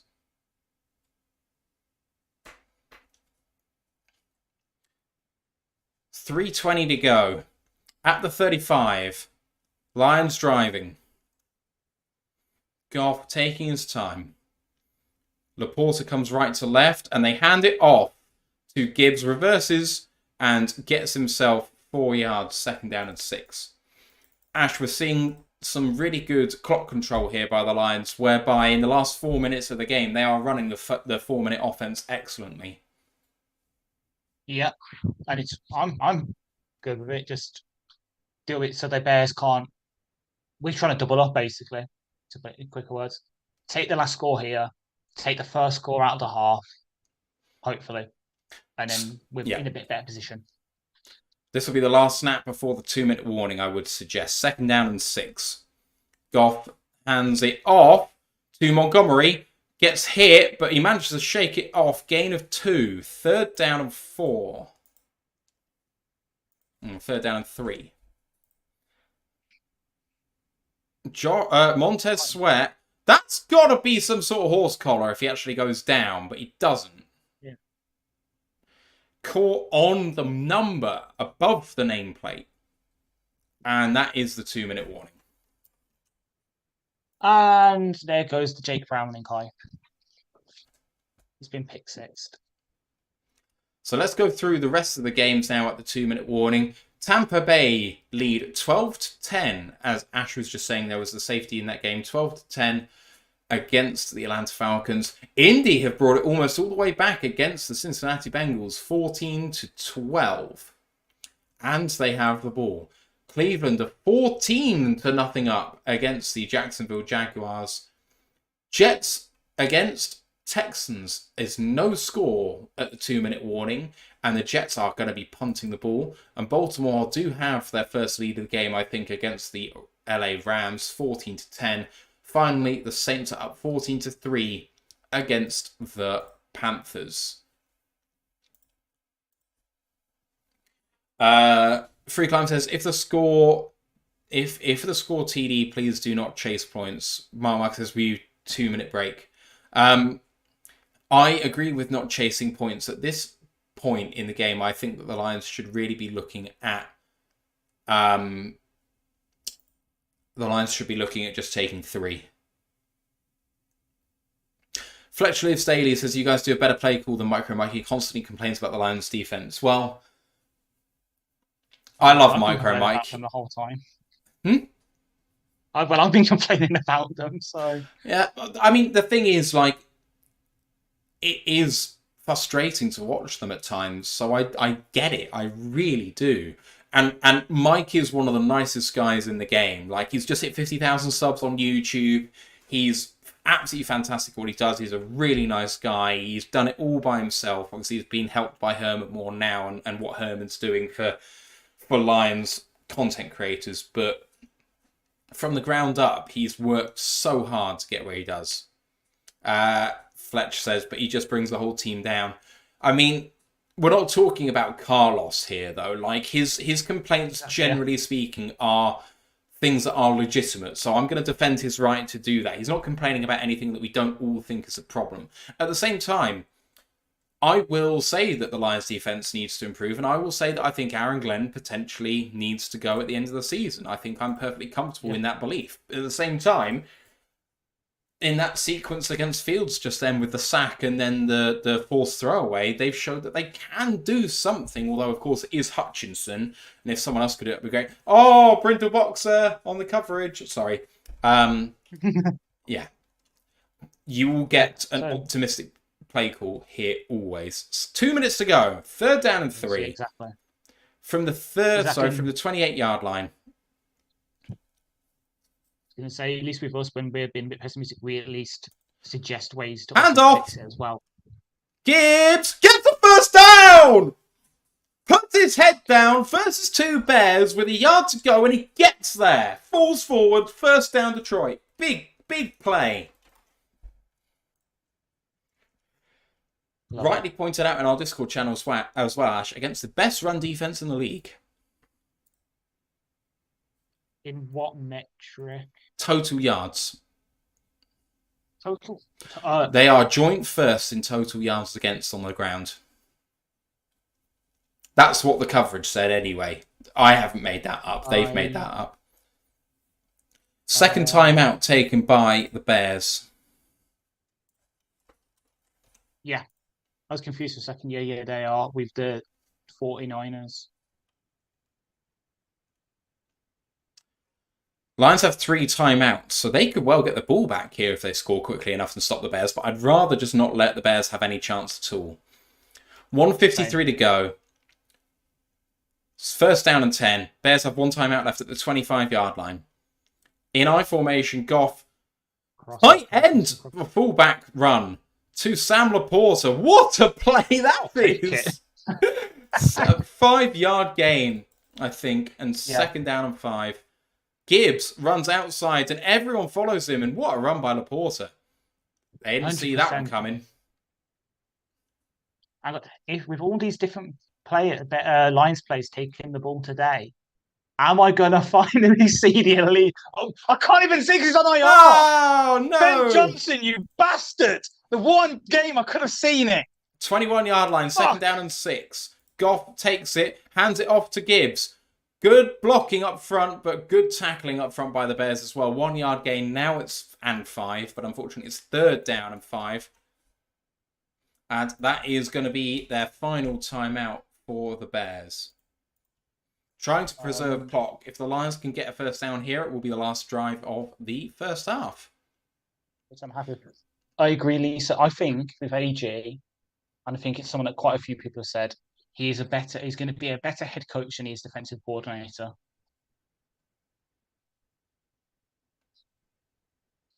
Oh, I hate Gronk. Anyway. So do I. Jerry Berry, 2007 on Twitch, first time chatter, says, "Go Lions, come on." Exactly. Corrected to third down and 4.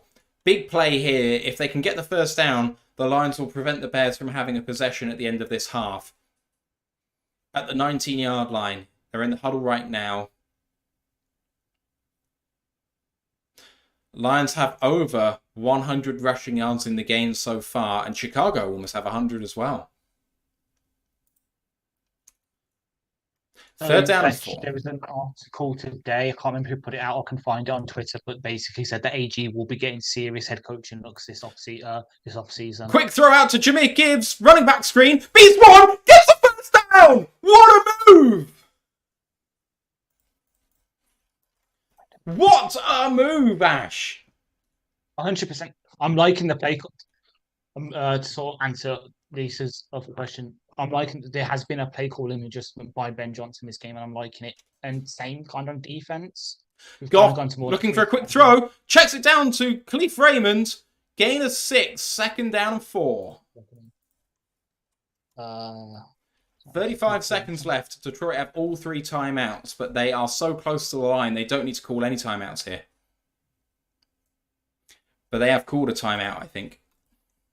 Yeah, they have 30 seconds left. I think at this point they've decided Chicago won't be running any offensive plays regardless. So second down and 5.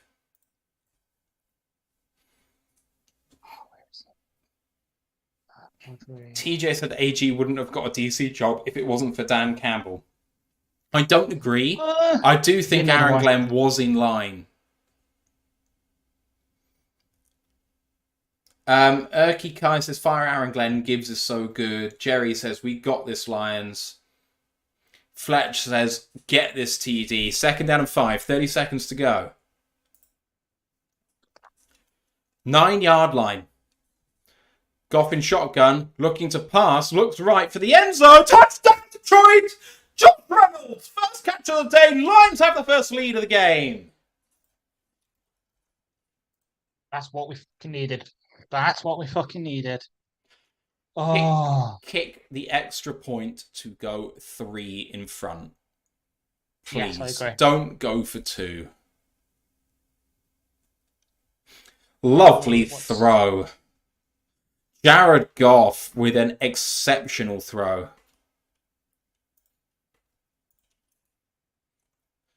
Lions go for it on off. Are going for. Oh, no, they're certainly. No, they're not going for the kick, and it is good. 13-10.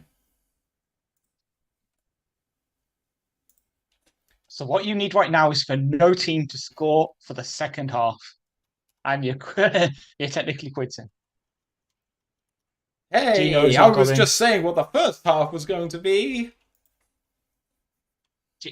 Geno, breaking news, Geno Smith is not going for the Seahawks, so it'll be Drew Lock under center for them. Yay! It's becoming more and more likely we won't be seeing Seattle in the playoffs, guys. We can sigh a brief sigh of relief. And to be fair, I wasn't that far off when I was saying about the long drive. 11 plays, nearly 5 minutes. What a lovely last quarter. Yeah. Ash for the Lions. I mean, the Bears were 10-0 ahead. We held them to a field goal to get to 10-0 in the first place. They go and score a touchdown, 2-point conversions missed. They get a stop, they score another touchdown. They've bled lots of clock. It's been a great second quarter. Exactly, yeah. Now one. Here's the kickoff by Jack Fox. I think he's kicked that short. No, he's not looking for a return. Okay. Coming out to the 25. 26 seconds to go. No timeouts. Detroit have 2. Does Fields come out throwing? Yes. At least try and get... If it was me, I would be trying to get a field goal here to make it 13-13. I think that putting it in harm's way is going to be a problem for them because we've got the timeouts. I think they could kneel this. Tyson Bagent waiting on the sideline as if he wants to come in. They're not going to kneel it. Fields is in shotgun. He's trying to get out of pressure. He might get hit. He throws deep. And lovely play on the ball by Jerry Jacobs. 20 seconds to go.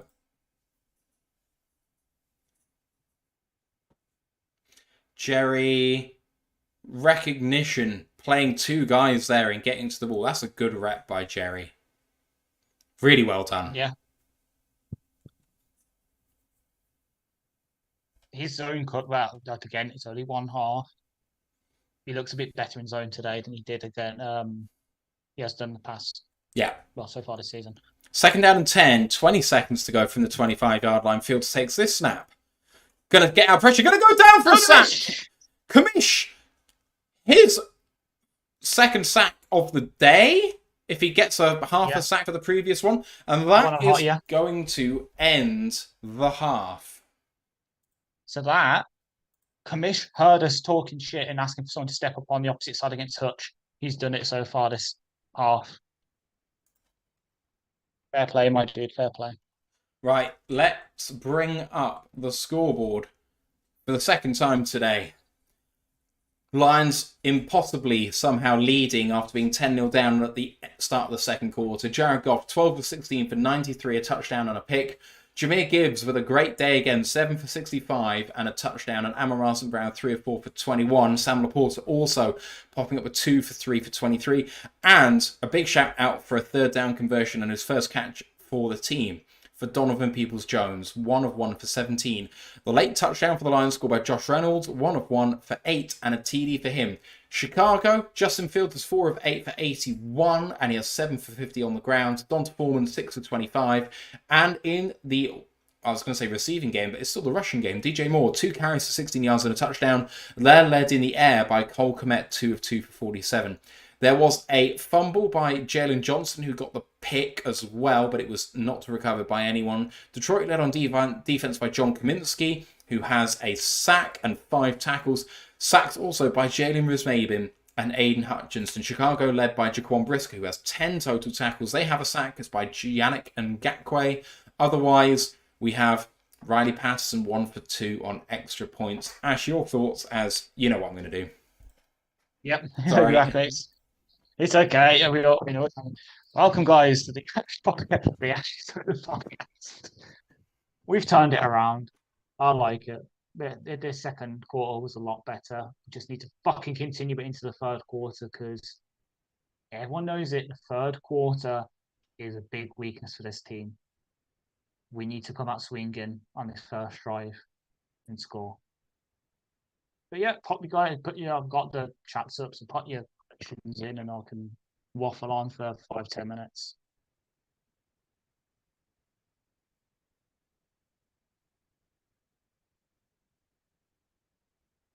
I mean, if we attack Colossus and Fields as well, my prediction might come up true because I think we hold them to under 50.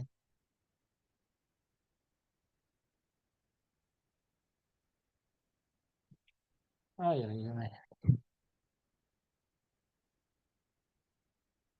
I mean, there's the reason I'm showing highlights for the Texans Jets game because it's been an immaculate game so far, 0-0.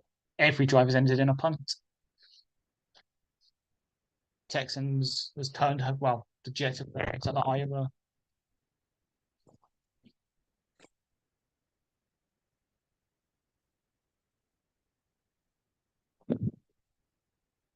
Oh come on, guys! You got nothing to say to me? Not even going to roast me for FSU not even not getting into the college football playoffs.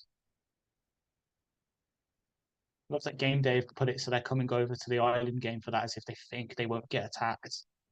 I can tell you, being on FSU Twitter, there are people coming over to Ireland to watch that, and I'm hopefully going to be there. So Turk is going to get roasted. Yeah, I'm well, not because I'm trying to be. I'm trying to get into basketball. It's been a hard choice too, considering how the Pistons have been this season. But yeah, I'm trying to get into basketball. So yeah, I'm a Pistons fan. Obviously, you can see I've got the Stackhouse jersey up there. Picked for got excited at vintage stores. Like, oh, 42. That's the house number he used to live in. And then I realized he led the NBA in scoring like 2003 with the Pistons.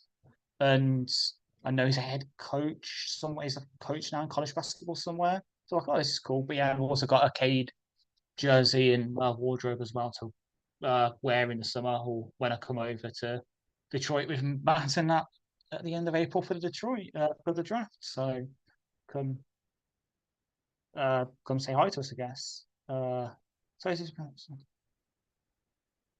I'd like it because I think you'd be able to answer Bailey's question about Ben Johnson as a head coach candidate for the Bears. I'd like it because he would probably be able to get the best out of Fields slash Caleb Williams slash Drake May, whoever you take, and probably scheme up stuff for him a lot better than how Getsy and that have been. And obviously, you've got a good enough defense to maybe stay the course there. And he'd probably at least have connections enough to maybe find a decent offensive coordinators to keep running the scheme you guys have. The big issue with Ben getting all these head coaching stuff is the fact that well, number one, we've paying him a lot of damn money, but number two, he's got quite a young family, and I think he's very hesitant to move them. So I know he obviously had head coaching interviews with Carolina last year, but that's because he's obviously got family over there. So at least if he had to move cross country again, it would be to somewhere he knows quite well, as he grew up in North Carolina, went to college there, so it'd be okay for him. So it could happen. I still think the Chargers are probably the most likely spot for him to go if he goes for a head coaching job, but I don't know, or the Bills, because obviously with the whole Dermot thing this week, it looks like he might be on the outs at the end of the season, because obviously they don't make games, and he did what he did this week. It's come out this week. Sorry, it's later to the Discord channel. It's still going. It's still going. I'm trying my best to stay up to date on the news and then post it in there. Wish people would VX the Twitter links, so it actually shows up what the links are saying. But Discord's going good. Feel free to join us on now. I'm usually posting all the latest news in terms of the NFL, the Lions, college sports as well. So like college football, obviously the transfer course and that happening. Plus, you get to see me rage about sports all the time as well. Good to hear you a bit the draft with us, Marcus. We'll probably solidify it close to the time, but I'm sure me and Matt and whoever else comes over with us will be trying to do something where we can all meet up and have a drink and that together before the draft. Don't know what else I'll be supposed to be doing, but obviously we're going to be there. Hopefully, I get to see Jordan Travis go to a team that actually will use him properly and will treat him right.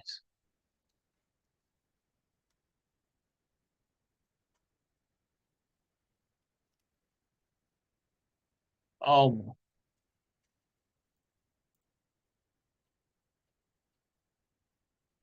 hello. Uh, have you had a look at Mike the Marine's comment on Twitch? No, not yet. That's not. He said, Oh, there we go. Have you looked? I looked. Have I looked up potential? Oh, yes. have Yes, we yes, I have we got have. 4 top 100 picks?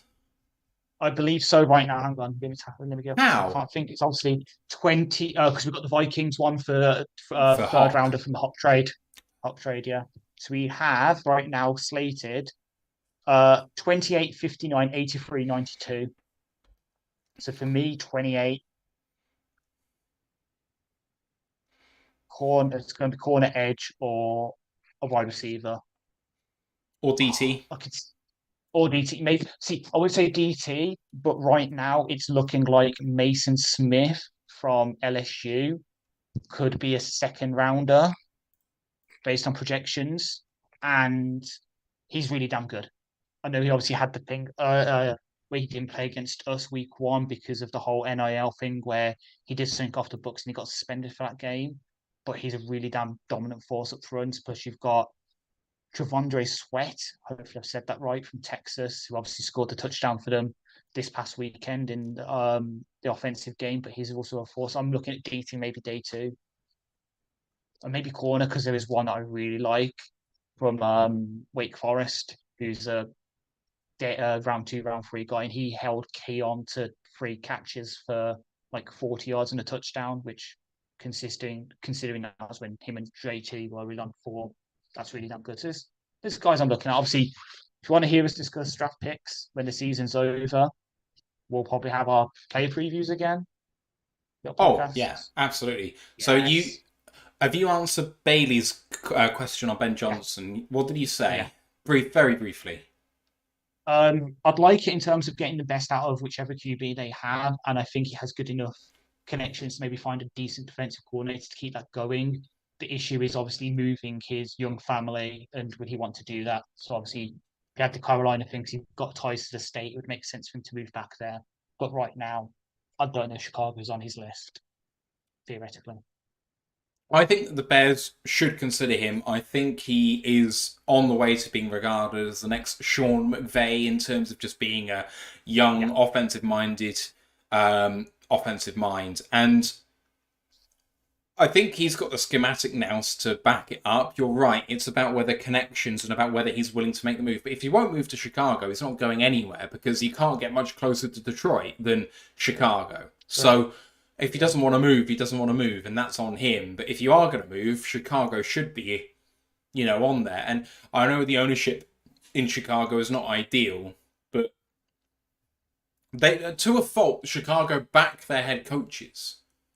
100, yeah, exactly. Because I don't want to say they're old fashioned like that, but they kind of are where they do it since season, then they do it. They use like the sort of like Black Monday kind of thing. But again, yeah, it's just that's because obviously the ownership's got big arguments against the Chargers as well, because Telesco does not like to spend at all. Mm. One thing I would say for Ben Johnson, in terms of people who are saying he isn't ready, he's never been head coach or anything like that, but he's learning how to be a head coach from a man who does head coaching in the right way for me. If you have a look at Dan Campbell and the way that he controls things in terms of player personnel, in terms of being in front of the podium and being the guy who has to take everything head on, he's got the best teacher in terms of how to take all of the blame and none of the credit and make sure the players are protected But then when you need to get something out of a player to have a go at them publicly, but not too much, just to kind of say, maybe that person needs to give me a little more this week and that sort of thing. He lays down the gauntlet publicly without trashing people. And, when people aren't in favour, things are entirely silent. Isaiah Buggs is a perfect example. We think that, he might be done here. But publicly, all he said is he's got to go and do his job. And he's active tonight. And he's been on the field. Exactly. So, what do we know? We know exactly what we need to know from their perspective. And if you have a look at Hard Knocks, that's who Ben Johnson's learning from in terms of how to be the head coach. And if that's your concern, I think he'd be fine. So, he'd be my number one candidate, I think. It's him and Bobby Sloan-Victor. I'm saying this when they haven't scored a point in this half, but the Texans OC. So Ben and him are like my top two. And again, if I had to say a third, Steve Wilkes. He's been there, done it. He would be great for somewhere like, you know what? He might be great for Chicago, Steve Wilkes. Because you saw what he did stabilizing Carolina. He's a really damn good defensive play caller as well, so you'll still have this defense going. And obviously he's been in San Francisco, who are one of the best offensive teams, so he'll have a connection to get a good offensive coordinator who could maybe get the best out of Fields / Williams / Drake May. So Steve Wilkes would be up there. If I was doing overseeing the Bears head coaching job, he would be my top candidate. I've just seen what Brett posted in the college football chat. Kyle McCord and Julian Fleming visiting Nebraska. Holy shit. That is, exactly. It's a shocker. Wow. See, Marcus, we don't know that because FSU with their third string quarterback scored more points in their championship game than Michigan did in their first string quarterback. And Louisville was a higher regarded defense in terms of the metrics than Iowa were. Yep. Coulda, woulda, shoulda. You can predict it, but if that's true, then we should just go straight off Vegas sides and not really play any of the games. FSU won all their games, even the last couple where we didn't have Jordan. That kind of thinking is bad. And you can't even say it was the Jordan Travis thing as well, because Kirk was pumping the anti-FSU shit a couple of weeks before Jordan's injury. There's clips of it now coming out again, where he's like, oh yeah, the exact situation that happened should happen. It gets me heating up. I've got to focus on the game. Let's focus on the game. Again. We are out of the half. The kickoff is about to come. The Lions are getting the ball up 13-10.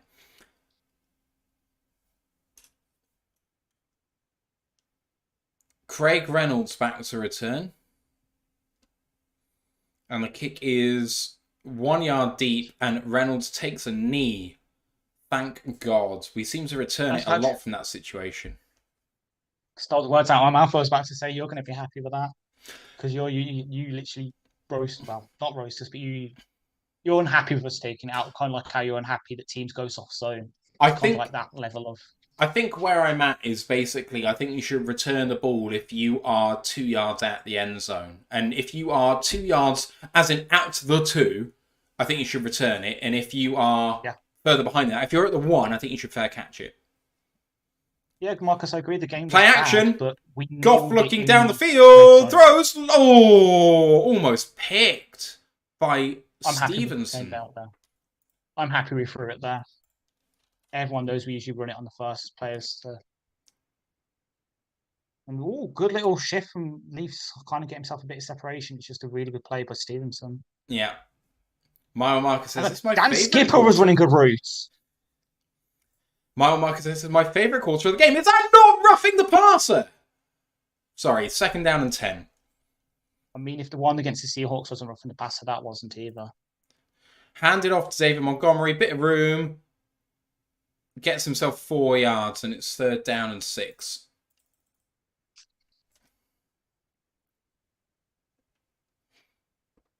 Again, look out for the Lions to run the ball here. Set the tone. I would give me a play action. Give me play action to like Laporta or right. 3rd and 6. Goff at the 29-yard line in shotgun. 0-1 personnel. Goff. Blitz coming, throwing it deep. J-Mo, he couldn't locate it. It wasn't a great throw from Jared Goff, but Jameson Williams never saw it. And I believe that's J-Mo's one designated deep target a game, so we won't be seeing any more of that. I think even if he had located it, he wouldn't have got there because it was underthrown. Yeah. Punt coming by Jack Fox.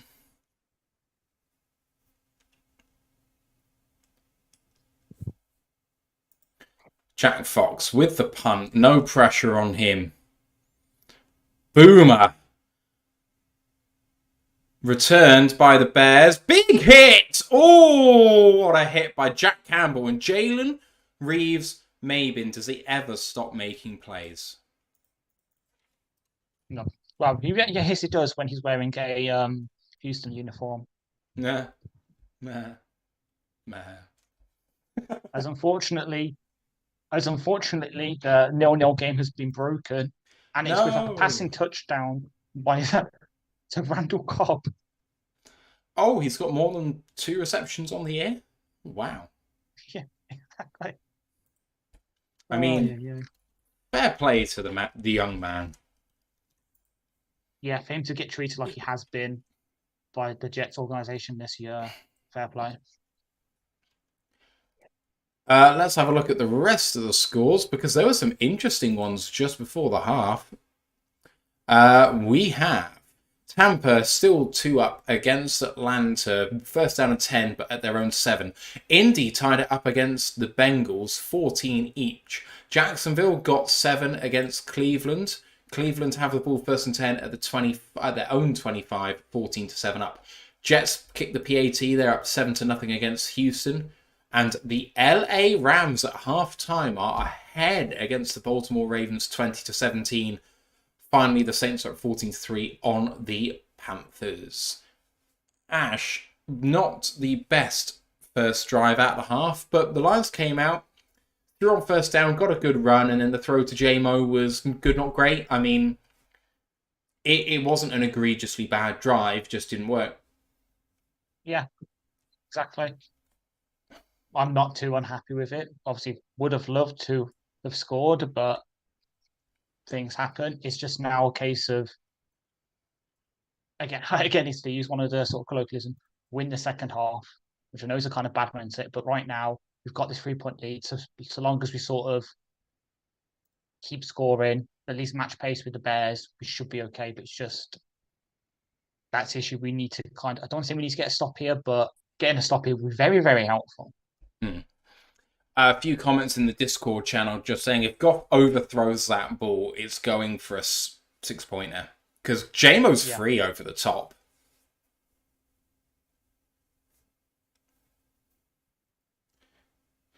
John Kaminsky has had himself a day today.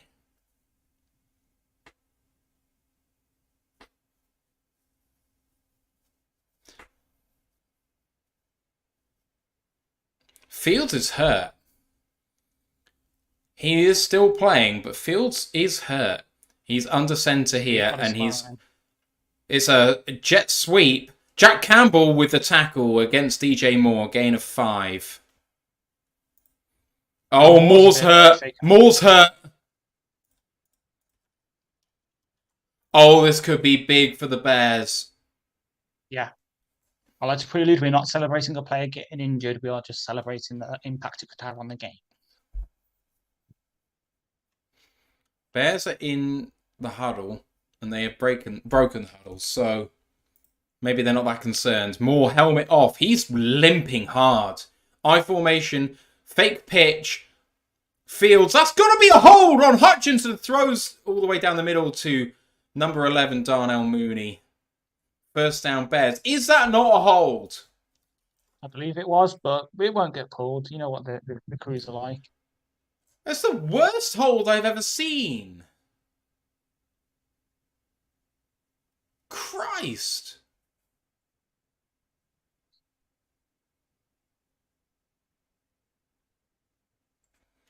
I don't understand how that isn't called. It's not even close. 5-2 formation again, and Fields hands this one off. Running play down left, and Hutchinson had him dead to right. Oh, and then Anzalone just slams him. Anzalone leveled him.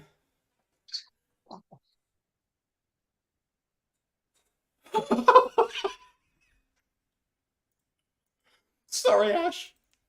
What a hit! It's all right. I know. I feel the exact same. It's kind of.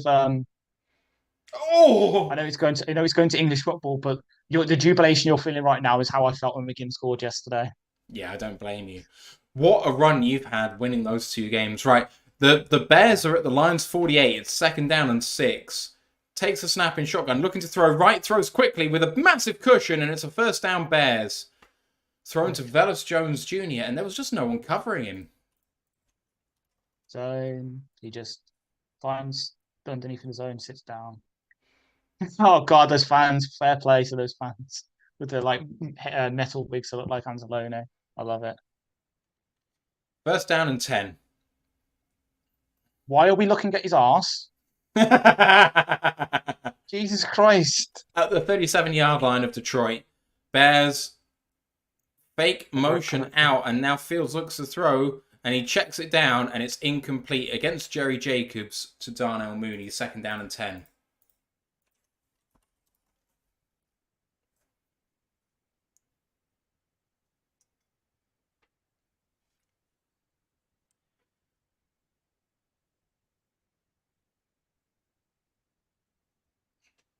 So Anzalone not had a good day, especially on tackling. Of course, with a hand injury, that is going to not be ideal. But he absolutely leveled. Was that Roschon Johnson? Number 26? I think it is. I think, yeah. It is Quindell Johnson. What? No, Khalil Herbert it must have been. Out route, DJ Moore, first catch. Well done, Alex Anzalone. Finally got him down after almost missing the catch. Gain of 2, 3rd down and 8.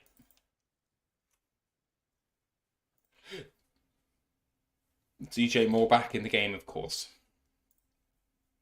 Really good coverage by Anzalone there.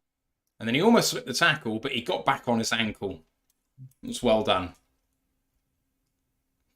Got to finish this drive now at the 35-yard line. 3rd down and 8. They're going for it. Was this 3rd down? What was 4 for some reason? 3rd down and 8. Fields in shotgun. Looking to throw. Does throw to the left-hand side. And DJ Moore against Jerry Jacobs is just not a fair matchup. Yeah. What a catch by DJ Moore. Gets 1 foot, foot down 2 foot, and then his arse. And a knee, yeah. And a knee. Both of them. But you know, they've taken the throw quickly, checks it down, and that's they've thrown the flag on Jerry Jacobs there. I thought that was bang bang. That looked like a good play to me. So do I. Exactly same. This crew needs to fuck off. I think that was fine. Yeah. Well, as in, it's a completely fine play, but they've been calling a lot of the bang bang plays in the Bears' favour.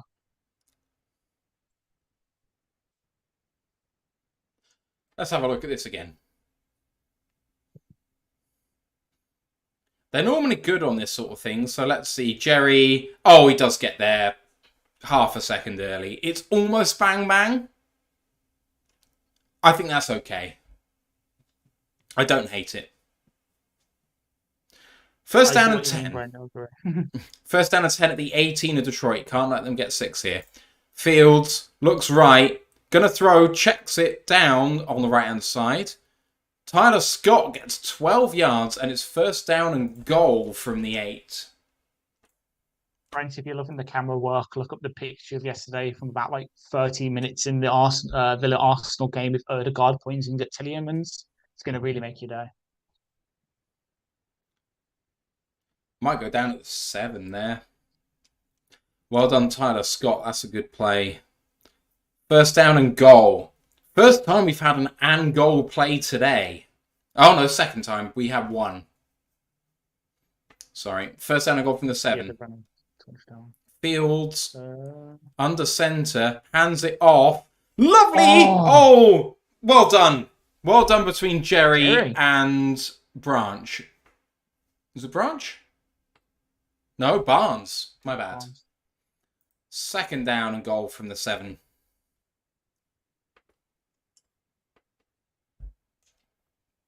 Almost got a tackle for a loss, Jerry, but did stall progress and allowed other people to get there. Fields coming out in shotgun this time. Robert Tonyan's out there. Man to watch. Second down and goal. Fields looking to throw on the outside. Throws for the end zone. What a play! Kirby Joseph. Moore is definitely visibly limping. That's a fantastic play by Kirby to not give away pass interference here as well. Oh, yeah. Lovely play. Kind of popped it up in the air as well. Gave someone else a chance to make a play on it. Third down and goal from the 7. Lions still in jeopardy here. Need one more good play. Third and goal. Fields in shotgun once again. Takes a snap. Looks down the middle. Looks right. Looks left. Has loads of time. Okay. Fields. Pressure in his face. Throws it away. Fields got hit as he tried to throw it. No flags.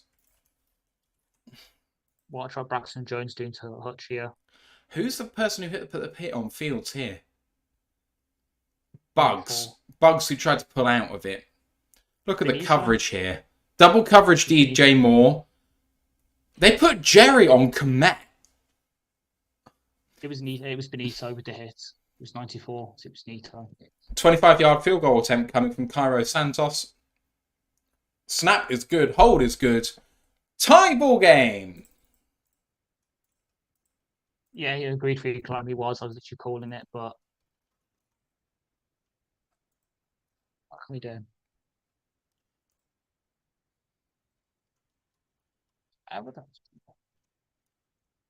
So, Ash, tie ball game. Lions have the ball, so clearly advantage Lions marginally. What do you make of that defensive possession? Because we bailed them out a few times, but we did hold them in the end. Yeah, bend, don't break. Did what we needed to do. Some clear, obvious holds on that. What can we do? It seems holding only gets called on defenses these days. So we move. What can we do?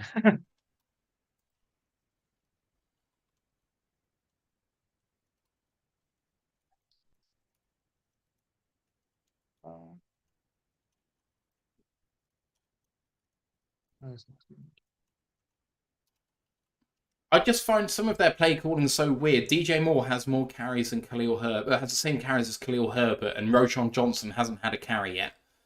And then Tyler Scott looks good, but has one target. Like, their play calling makes no sense to me whatsoever. Yeah, but that's symptomatic of the Bears this season, because we keep hearing from all the different commentators. Sometimes they just have really good plays, and sometimes they just throw a million screens at you and hope that wins. Let's have a look at the scores around the league once again. Tampa still 12-10 up against Atlanta. Cincinnati have taken the lead again against Indianapolis, 21-14, and they have the ball. Cleveland, Jacksonville still in the half, 14-7. Jets up 7-0 against Houston, and they have the ball in Houston territory, 1st and 10 at the Texans 44. Rams up 20-17 against Baltimore at the half, and Carolina have the ball deep in their own territory, down 14-3 against the Saints. That's going to be a big shock if the Jets pull that game off. Yeah. So they're showing all the different things. And then us. It feels weird for us to be included in this this graphic. Yeah. Are we ahead of... God. Would we be ahead of Dallas if Dallas took the division lead and we win this game? Or it would come down to conference stuff. I don't think so, because I think... Will it be similar opponents first, I think, rather than in conference? Oh, no, I don't know. I don't know about conference. That's divisional. where it's the same opponents. I don't know. Yeah. Anyway, here's the kickoff. 8:38 to go in this third quarter, and leaves this to go out of the end zone. Touchback. Detroit coming out to the 25. Lions are last in turnover differential in the third quarter this season and tied 28th in points differential. That goes to show you how bad the third quarter has been for the Lions compared to everyone else in the league. 13 apiece. Fletcher's would be ahead. He would be ahead. So that's good. Montgomery's in the game. In shotgun here is Goff. False start by Graham Glasgow sets us back.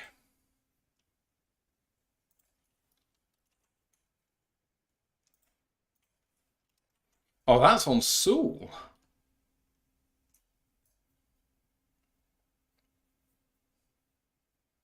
First and 15 for the Lions. Not a great start to this drive. Again, shows about this crew. Some of the Bama's, we've got 7 penalties to their 1, and their 1 was on the pick return. First and 15 now at the 20. Goff takes the handoff, fakes it. Well, picks up on the blitz by Montgomery. Almost picked by not Jaquan Brisker. Who's that? Number 9. That is Brisker. Yeah. Wow. Second down and 15. That was not a good throw by Jared Goff. Let's have a look. I can see what he's thinking, but it's just, he needs to lead it outside a bit more. Brisker was going the wrong way and had to divert his body round the other way. There was no chance that was getting picked. That's a cracking play by Jaquan. Second and 15.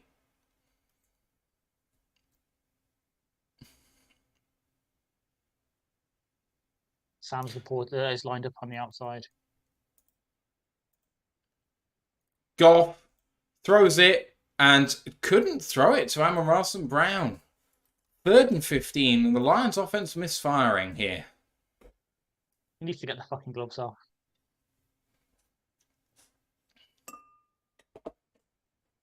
He's just not coming off his hand right, I don't think.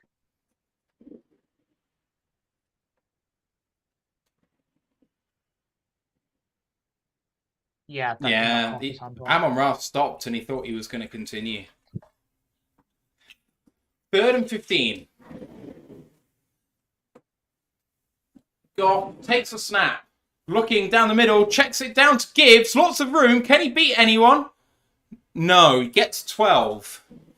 But it's going to be 4th down and 3 at the 32. Time to punt.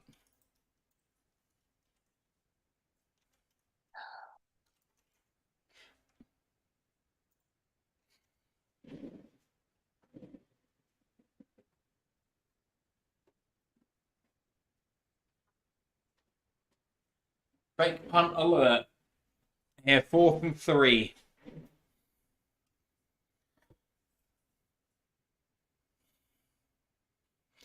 Lions do punt. Jack Fox, not the best punt. Return by Taylor. Got a bit of room. Got a block. And tackle by Jack Fox. Oh, man. This is not on, man. 30-yard punt return by Trent Taylor. What a tackle by Jack Fox, but the Bears in great field position to score here. Our coverage wasn't too good there. Let's say.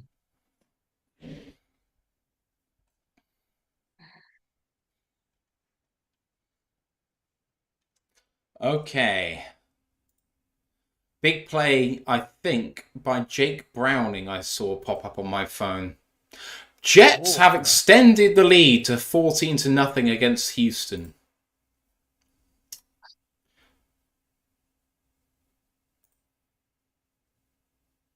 It still says that it's in halftime for the Cleveland game, so... Oh no, hang on. Who's Jake Browning pay for? Bengals. First down and 10 at the Colts 13. That's what that is. Yes, 11-yard passing touchdown, I believe. But that was ages ago. I only just saw it on my phone. It just flashed up as It a was notification. deep pass to T. Higgins on 2nd and 9 from their 30, flips the field to the Indy 24. So yeah, that would class as a big play.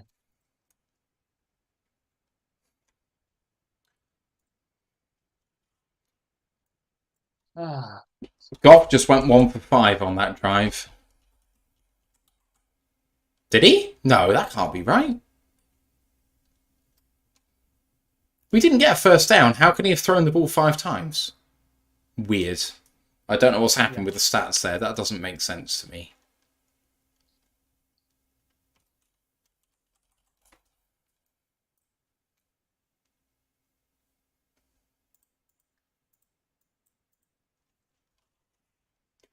Shank says penalties are killing our offense right now. Couldn't agree more. Yeah.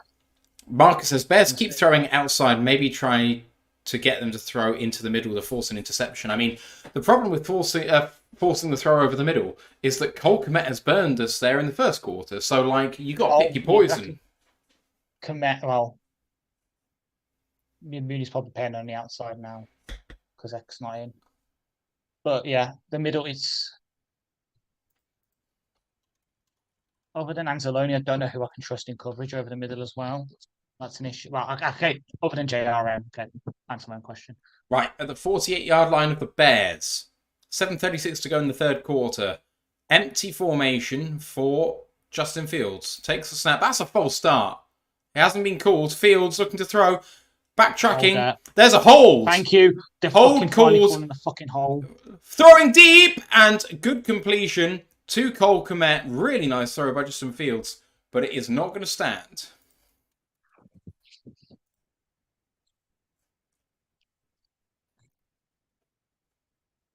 Thank you. Fucking finally. Twice. First down and 20 coming up. By Lucas Patrick. Who was that with the rush? 91. That was Levi. Oh, hello. I see you. Marcus said right down the middle to Cole Kmet, like you said. Yeah, buddy. Exactly.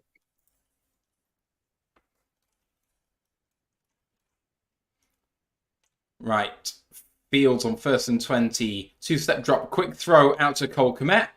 Big hit by number 28. That must be Vildor. It is Kindle Vildor. Yeah. You can tell because he's small. I don't want to say he's small. He's the same height as me. He's smaller than the other players. He's small. I know. Yep, looks like we've. People are saying we looks like we've benched Jerry for Vildor. 2nd down and 15 after a gain of 5 there on the quick throw.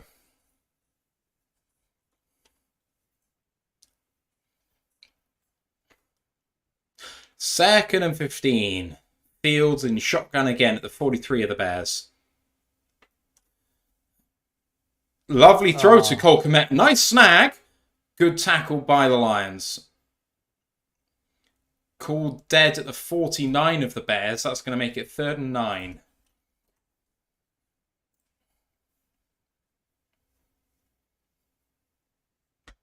Decent play design by them because if Anzalone stays with Kmet, then just throw it to Hutchinson tips that pass. That's why the ball looked weird. Yeah. 3rd and 9 and a huge play for the Lions here. Huge for both teams. 3rd and 9 at the 49. I don't like having Kirby so far back and where the sticks are, you idiots. Showing blitz and bringing blitz. Fields is well picked up and deflected at the line. Who's that? Cam Sutton. Sutton? Cameron Sutton. 5:36 to go in the third quarter. Lions are getting the ball back. Let's go, Detroit. No, that was Germ. Germ deflected it. Is he packing back-to-back excellent days on defense? Yes, he is. Just wanted to check. Right, 4th and 9. 4th and 9, and the Bears snap, and it is going to be a punt, and almost blocked, but not quite. Line drive Oh, and a really nice take by Khalif Raymond. A good tackle, and he held on to it well. Lions have the ball, and actually it's not as deep as it could be in their own territory. So, exactly, yeah. Jalen Reeves-Maybin needs to get more snaps, my guy. He really does, and he's proving why I was so happy to when we re-signed him in the off season because like, he did this before. Admittedly, it was mostly under the previous regime, but to be fair, I actually think he did do it his first season here as well because it was pretty much just him and Anzalone in our linebacker room back then. This is what he can do. Situationally, just Keep bring him playing. in situationally, rotate him in, but often. Yeah, exactly. Yeah, because he's good at coverage and because he's good at the blitzing. And he's It's good two as big well. bits. He's a third down Exactly. linebacker. Yeah, and the thing is, because of this, like obviously the blitzing that as well. If you put him in obvious situations like it's like a 3rd and 2, and you line him up right, he can use that sort of blitzing ability to get tackle for loss as well. Yeah, no argument for me on that. As the Bengals have scored again.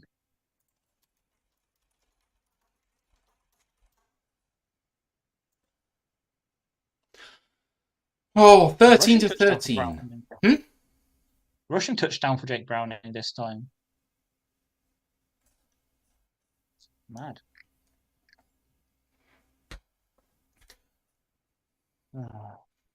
I'm just People are watching Red. saying that. Hmm? I was about to say, people are saying what's happening to CJ Stroud today is what's been happening to Bryce Young all season. I mean, at the end of the Jets are an excellent defense. Yes, yes, they are. Oh, that reminds me. Oh, Amari nice. Cooper on a crosser. What a lovely spin move twice. Gets 9 yards, third down and 1 for the Browns in the red zone. Bailey says Lions getting through their typically awful third quarter level would be good news for pulling out this win. This feels like a Gibbs drive. I mean, if you say so, Bailey. We're not out of it yet. 5:29 to go. They've gone punt to start the third quarter.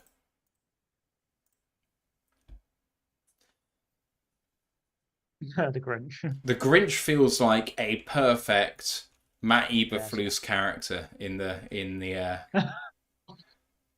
True. bleachers. 5:36 to go. 5:29 to go. Sorry, I said. Lions start on offense and they hand it off to David Montgomery. Tackle for no gain. Oh no, that was Jameer Gibbs. Beg your pardon. I was about to say, didn't know David Montgomery wore 26. Snarky motherfucker. Gotta get it in whenever I can because he gets Yeah. kicked out between us. Second down and 10. Goff. In shotgun. Gibbs still in. Hands this one off again. Good play by the Bears. Tackle for a loss this time. First of the game, I think, by either team. Third down and 11 coming up. Bears defense with a run blitz. And, yeah. Excellent work by them. Tepo Jamo did get one deep. It was on the 3rd down last drive. Third down and 11. The Lions can't afford to just give it straight back here, especially in this territory. Yeah. Goff gets a man in motion. Deeper drop. Well blocked. Throws down the middle, but that was short of Sam Laporta. It's no good. It is 3 and out. 4th down and 11. The Lions are going to be punting here. Damn, man. Run, pass yet a fucking again. Sam Laporta had to chip someone there, and then it was a bad decision to throw at Laporta, but I actually think that's a throwaway. I don't think he actually was throwing to Laporta there. I think he saw him in double coverage and just saw, I'm under pressure, I need to throw it. Yeah. Fox back to punt, no pressure on him, gets the ball away. It's going to be recovered at the 41, and Trent Taylor out of bounds at midfield.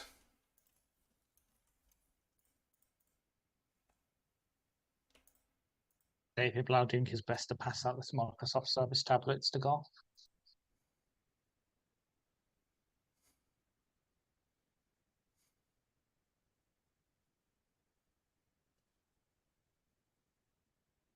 respect to the Lions for appreciating the third quarter by consistently going 3 and out in it.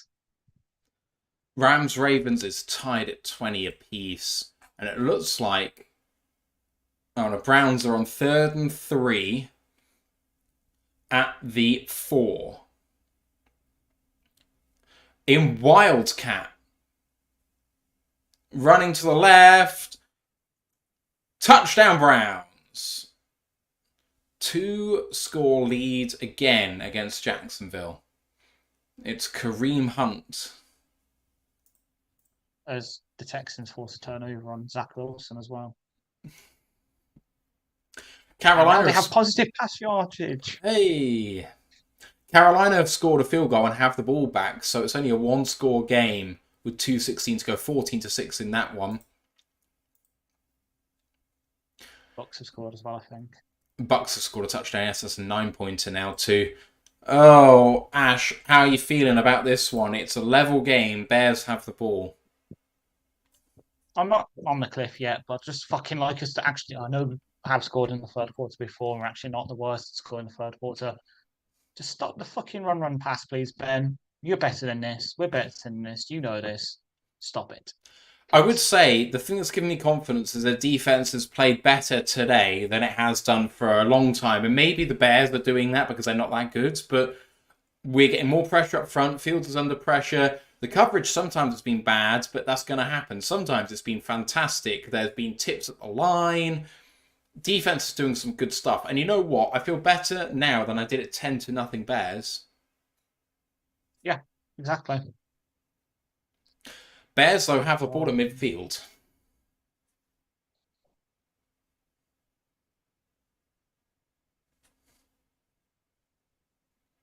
And they're going to show losses. See, the fact that with the graphic they're showing in the losses, I know, obviously, it was a loss in that. But we had the shootout against Seattle where you're going to be having another points. And you're going to have the Ravens game where nothing just went right for us. So...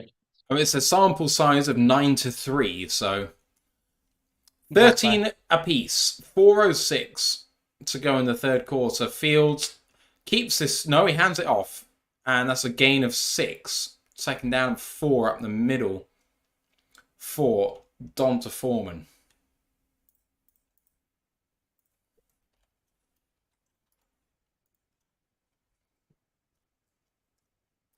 Fletch says, I just don't want the Lions to go away from their run game. I mean, we'll only be 1 score behind no matter what, so I don't see them going outside of that at the moment.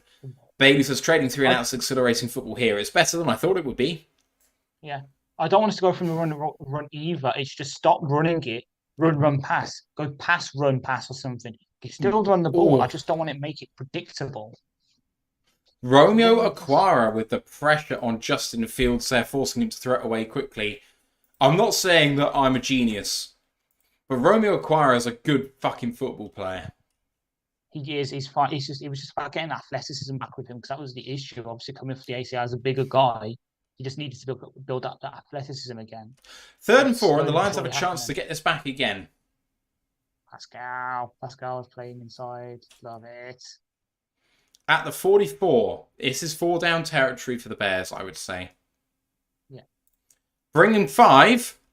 Fields under pressure. Throws it quickly. Great coverage, but well caught by Cole Kmet. That's Alex Anzalone on Cole Kmet. You can't defend better than that. And sometimes offense beats defense. Great play.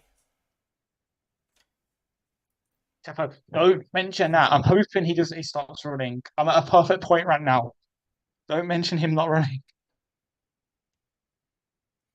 Challenge. Challenge by Dan. Let's have a look. I didn't see any issue there. Doesn't have control of it. Doesn't have full control of it. That's the fundamental part of a catch these days is you have to have control. You can see, look, as it's going down, it's bobbling, he hasn't secured it properly before he hits the floor. So it's close, it's borderline under the rules. I don't get a view which says that the ball hit the floor. It's not that the ball hit the floor. It's just that as part of the new catch rules introduced a few years ago, the first bit of it is you have to have full control of the ball. Yeah, having it like that isn't full control of the ball. But the ball has to hit the floor. I don't see the ball never hits the floor. That's not full. I don't disagree. It doesn't hit the floor, but it has to be. If the ball never hits the floor, how you have to complete the process of the catch. I get that. Yeah. But if the ball never hits the floor, how's the catch not completed? Because a drop is where the ball hits the floor. Because you don't have, because it's not a technical drop. It doesn't have the full control. So I don't know what Dean's saying here because obviously I don't have it listed. But I imagine it's him saying about you have to have control of the ball. But I wouldn't be surprised to say it's ruling on the field stands. Yeah. Quick so as call. I was saying, it was borderline. It's kind of like one of those where Lions lose an example of the football yesterday. But for example, the handball yesterday that ruled out Arsenal's goal, it's borderline. You can see it going either way. It's Stan just looking for that edge that might win us the game. I see that, but that's a clear catch to me. And Ryan said it best in Discord, I hope we don't need that timeout to win the game. 3:03 to go at the 35-yard line, first down and 10 in I formation. Fields is going to throw, straight drop back, pressure up the middle. He tries to pitch it out to a man and he catches it and it's a loss. He catches it for a loss of 2. Igwesigme, fullback. Yep. Yeah. Why did he catch that? Blazinge.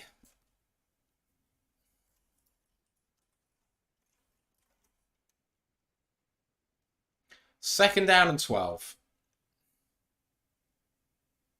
Fields. Quarterback run. Oh my God, he's dead. Barnes just fucking killed Justin Fields. Yikes! Boom, boom! Have that! You've got to go concussion protocol for that. Man got leveled. As devoted to Detroit agrees with me. Why is this not sitting here right? Oh, that felt good. 3rd and 13. Come on. At the 38, Fields drops back. Sack time! Is it a fumble? Is it a fumble? It could be. I think they're calling it a fumble. Julian Laquara with the sack. What are they calling this? Julian Aquara goes through the left tackle. What a bend. And gets up and hits him in the legs. I think that's going to be a sack. Oh, no, he got it away. That's going to be an incomplete pass. But that's grounding. There's no one in the area. That's got to be grounding. Agreed. But we know how these things go.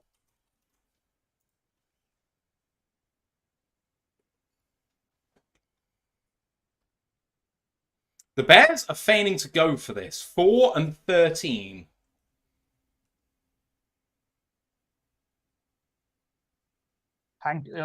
Thank you finally lining up Kirby at the sticks rather than 15 yards off him as well.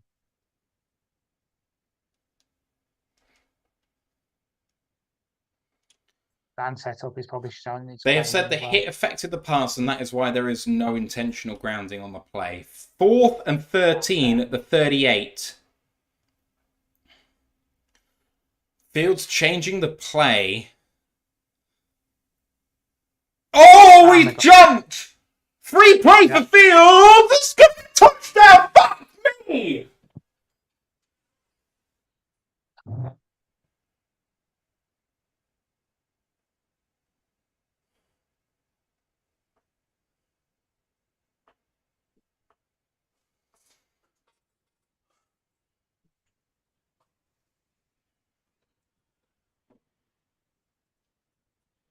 What an awful screw up by the Lions. So, who is it who jumps? Aiden.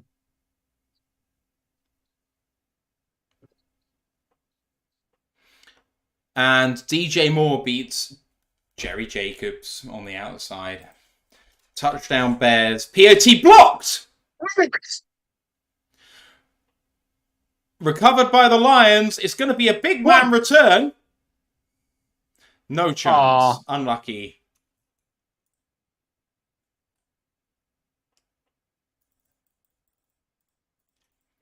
Fuck. Christ. He blocked it. First block of the year for the Lions, I think. Who was that? Yeah. Is that? I think I might Romeo blocks it. Is it Romeo? Blocked it. Yeah. Right. You can have him next tomorrow.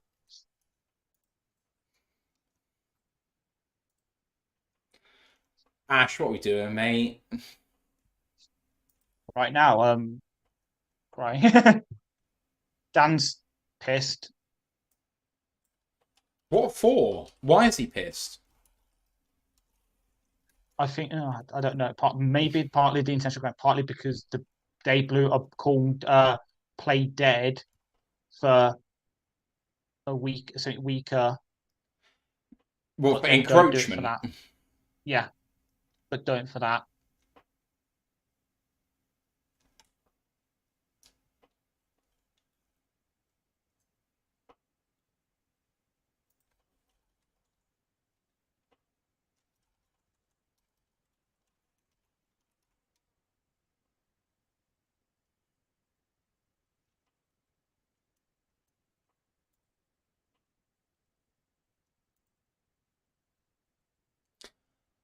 Kickoff is away, recovered by the Lions at the 1, and it's going to be returned. Goes down at the 23. Lions coming out here. The leading receiver for Detroit has 23 yards today. Lions passing game has not got going yet.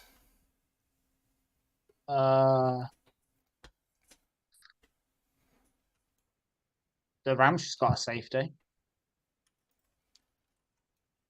1:31 to go in the third quarter. 19-13 Bears. Goff with I formation. Toss play vertical to Gibbs. Lots of room. Doesn't beat his final man, though, unfortunately. Good tackle, although he's injured.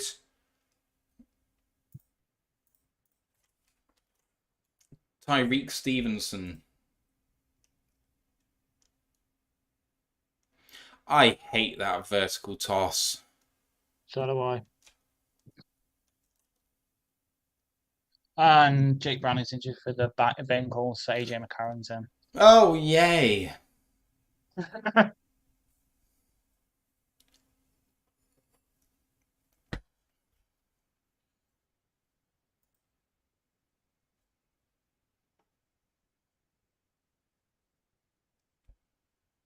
See, I like that from Ben. He's got a plain piece of paper at the back of his play call chart just in case. I love that. 2nd down and 4. 1:19 to go in the third quarter.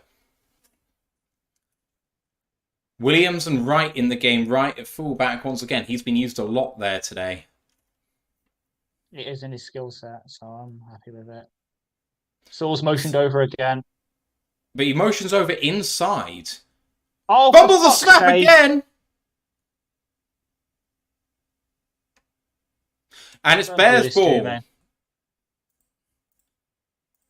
Please don't. Ragnow being out. Glasgow and Goff has not worked on the snap. That's the second time, I think, that snap has been fumbled while they've been the combination. Let's see what happens here. The game.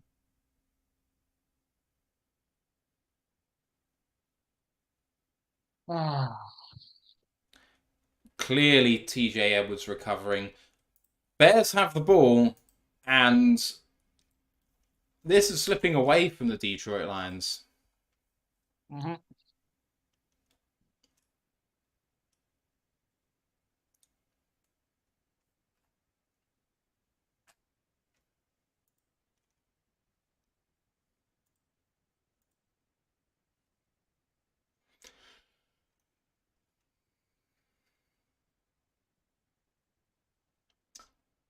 First and 10 at the 29 of Detroit. Lions defense got to step up here.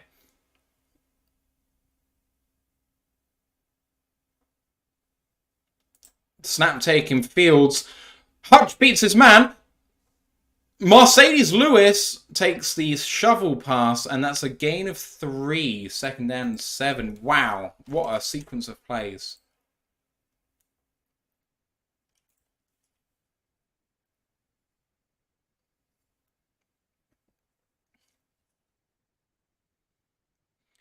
Fletcher Lives Daily has got to hold to field goal. Absolutely. Can't afford anything more, anything less than that.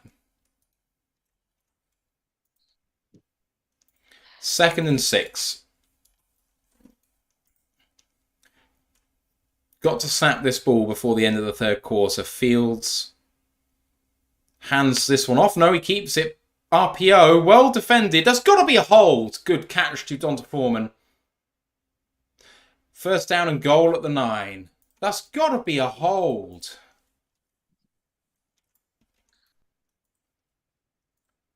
Horrible. Fucking third quarter now. Horrible non-call.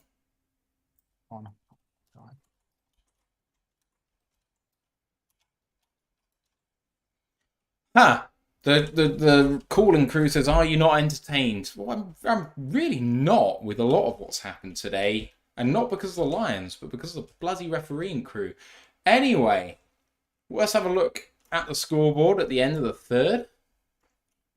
Bears up 19-13. And, I mean, the quarterly drop-downs are just really interesting. Bears have scored 10 unanswered, followed by Lions 13 unanswered, followed by Bears 9 unanswered. So, I wonder what happened in the fourth. However, Goff is 13 of 22 for 105 yards passing. A touchdown and an interception. Jameer Gibbs 10 for 70. Sorry. My mistake. I'm going to change that now while I can see it. He also has a touchdown, and Amon-Ra St. Brown 3 of 5 for 21 yards. Team actually led by Sam Laporta 2 of 4 for 23. Justin Fields 16 of 26 for 208 and a touchdown. He also has 8 carries for 50 yards. Donta Foreman 7 for 32. And the receiving game, they're led by Cole Kmet 5 for 6 for 66. But DJ Moore, 3 carries for 20 yards and a touchdown, and 3 receptions on 6 targets for 53 yards and a touchdown. There has been a pick, I think. Why can't I see that? Yeah, by Jalen Johnson. Otherwise, there has been a fumble. Graham Glasgow recovered by TJ Edwards. Ash. Lions 6 points down. Bears and goal to go. This feels like a backs against the wall situation for the second time in a row. This time away from home against the Bears. Yeah, we just need... What's it with this third fucking quarter? And I just don't know. It's comedy of errors this quarter. Everything that could have possibly... Everything you feasibly could probably think of outside of Goff throwing an interception has pretty much happened. Like, it's not good. I don't know what's going on. Just need to turn it around in this fourth quarter. I would like to feel like field goal here.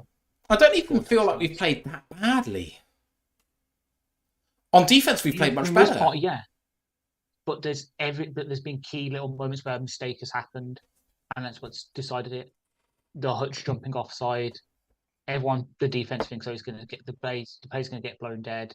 It was obvious. They score an easy touchdown. Fumbling the snap. There's just little moments, and those little moments today have added up to a potential loss. Here we go. First down and goal at the 9. Fields takes a snap, fakes a handoff. Cole Kmet's wide open and overthrown by Fields. That is a walk-in touchdown missed by the Bears.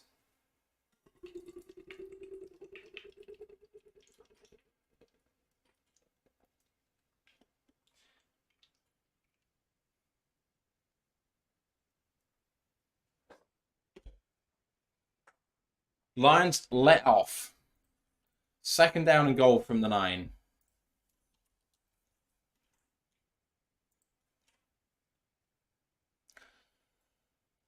Second down and goal.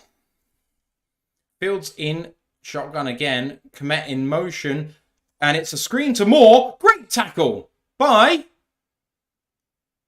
Kindle Vildor. Third down and 10. Lions' first tackle for a loss of the game.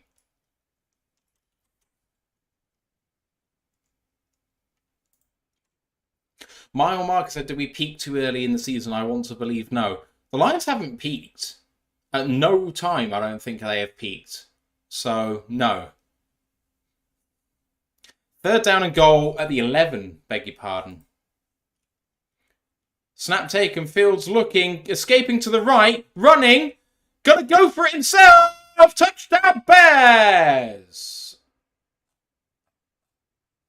I was so thankful the Bears forgot to run Justin Fields in that third quarter because he was on exactly 50 yards. Can't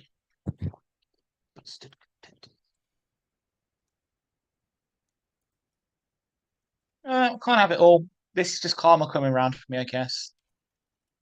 Why there is no one watching Justin Fields who can get to him? Who takes off too late? The team doesn't believe in fucking QB snaps. That's why. Team does not believe in the QB snap.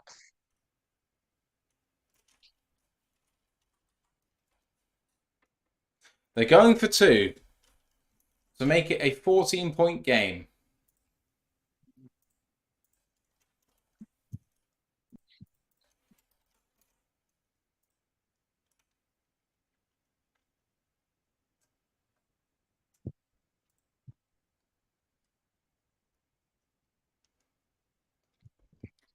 Lions need to stand here. They need to have a chance. They can't be 14 down in this position. Fields from the 2 in shotgun. Heavy set. I think Fields will keep this. He does. Going to throw. Throws it short. Well done, Lions. Getting pressure upfield. 2-point conversion is no good. Lions are going to get the ball. Down 12.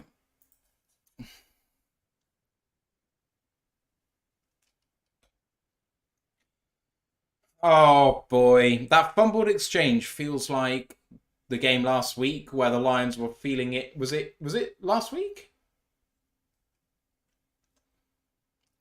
It felt like momentum was going against us, and then we got a turnover and extended our lead instead of. It was against the Saints last week. The one I posted yesterday with the car returning back to hand it off, and James Hurst slaps it out. It feels like that sort of situation. However, there's still a situation here where the Lions put the cat amongst the pigeons with the score. So 14-12 to go. Lions need to go pretty urgently here. Mm-hmm. First fucking play this drive, play action shot for me. They'll be expecting it though. Kickoff is good. That's touchback. Coming out to the 25.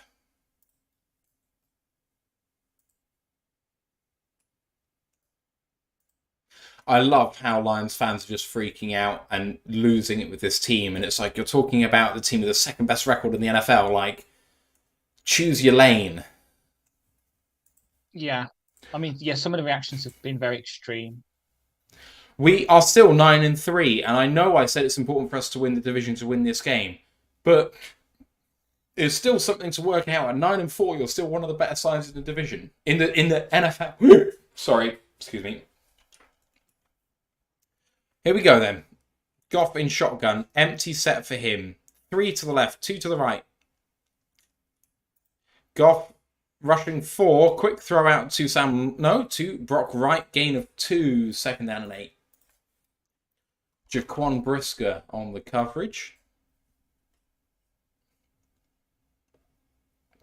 Brent says, if we come back again, is the coach fired? No, they don't fire. They don't fire players in season, coaches in season. They don't.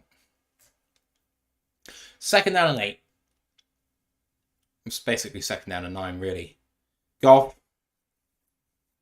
takes a snap, looks right, quick throw behind the sticks. Gibbs gets smacked for a tackle for a loss. It's going to be third down and 10.5. It's TJ Edwards Jared Goff throw past the sticks. Challenge impossible.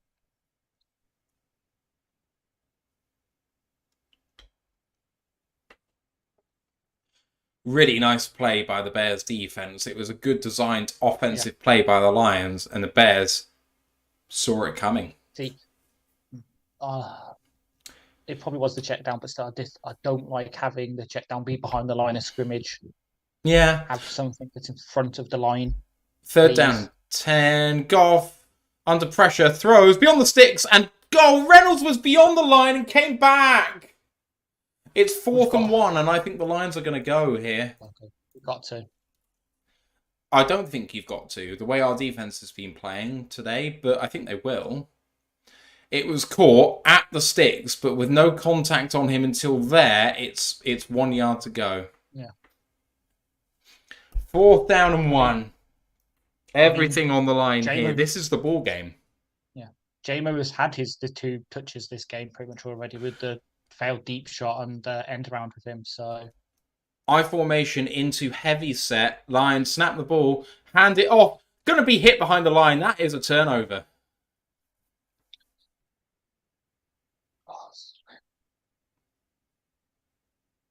Jack Sanborn with the tackle. Lions turn it over on downs again.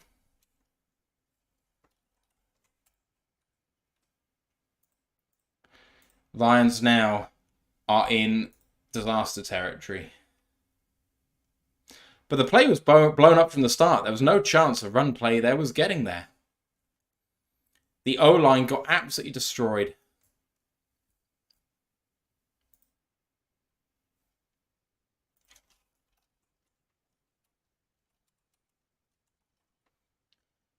It's a 12-point game. 3 points still makes it a 2-score game. The Lions must defend hard here.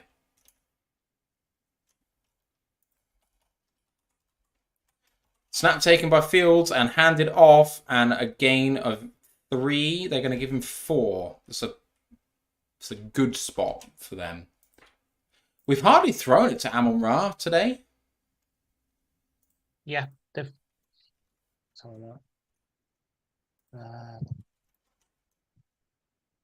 he's had 5 targets, catch caught 3 for 21 yards. He's had the most targets on the team, but just hasn't really been. Hasn't had a target since early in the third quarter, though. Yeah. 2nd down and 6. Fields looking right, throws right, and incomplete over Mooney's head. Poor throw. 3rd down and 6 coming up. Chance for the Lions to get out of here with a lucky possession.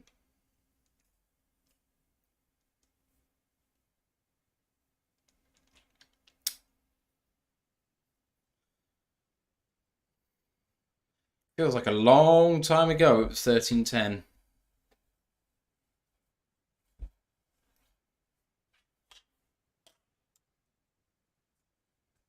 Third and 6.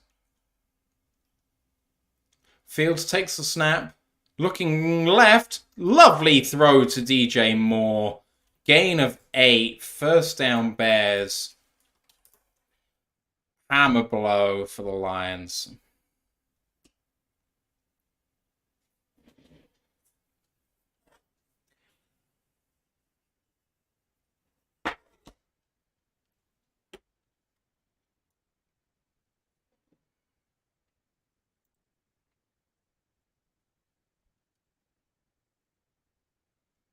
First down and 10, then, for the Bears. 11 minutes to go. At the 18. In shotgun and keeps it. And Fields has to reverse field and take the sack. That's going to be credited to number 94, which I think is Benito Jones? Or is it Bugs? Benito. Sack for Benito, then. 2nd and 12. Nice defensive play. I think he's going as a TFL, not a sack. Because yes, yeah, you're right. Bailey says, Bears are a solid team since that 0-4 start, but this is shocking to me. The Lions have been so good in key downs the last 18 months, but have made mistakes the Bears just haven't made today. Bears are better on defense than people want to believe, and we're chancing our arm against a team that has the measure of it. Play action for Field, throws. Nice completion to DJ Moore, gets back 10, 3rd down and 2. Kirby in coverage, slow to get up. It's actually pretty damn good man coverage from Kirby, to be honest.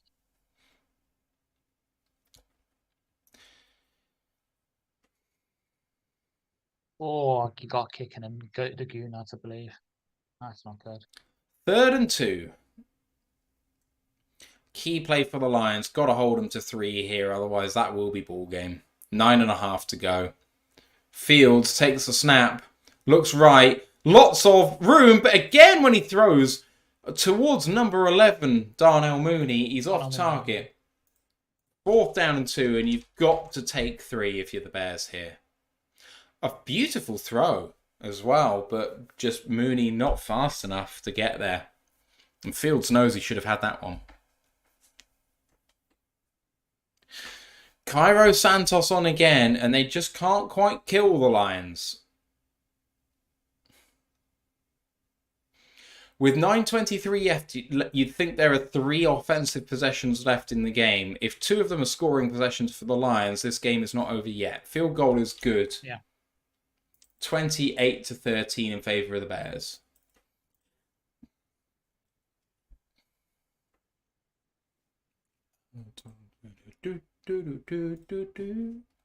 Yeah. Marcus said, can they really come back like last time against the Bears would be unbelievable. It wouldn't be unbelievable to me. The Lions have shown backbone this season. They've shown that they can come back from these sorts of stretches. It's a big deficit. The fact that, I wouldn't be surprised to see them make a game of it. Exactly, yeah. But we've got to stop the fucking mistakes for that to happen. That's the big thing. I think that's the thing about our entire bad run the last 5 or 6 weeks is that we're shooting ourselves in the foot. It's not about good play from the other teams that are killing us. It's that we're just killing ourselves. Yeah. And at the same time, I'm seeing nothing which is killing my belief in this team. Lots of people throwing their toys out the pram saying, I've had it with this team. I'm not watching this anymore. And it's like, I'm watching this thinking we can still get in this. Like, am I mad? No, it's just, as I say, there is a chance. With roughly 9.5 minutes and it's 9:23. We can score, but it's got to be like, score a touchdown, hold the Bears to a quick drive, which they don't score any points on, score a touchdown. But even then, in one of those, we've got to go for 2. You go for 2, you score quickly, you go for 2 on the first one, see where you are. That's the way that you go nowadays. But at the end of the day, we've got 2 timeouts left. We can't use any more until our final offensive possession. We score here. If we do hold them, we only need 45 seconds on the clock with 2 timeouts to get a score from any point on the field. So you don't, as long as you score relatively quickly, you're 3 and out for the Bears or holding them to a defensive possession. Doesn't need to be that quick. The Bears can complete a few first downs and you'll be okay, but you need to score fairly quickly.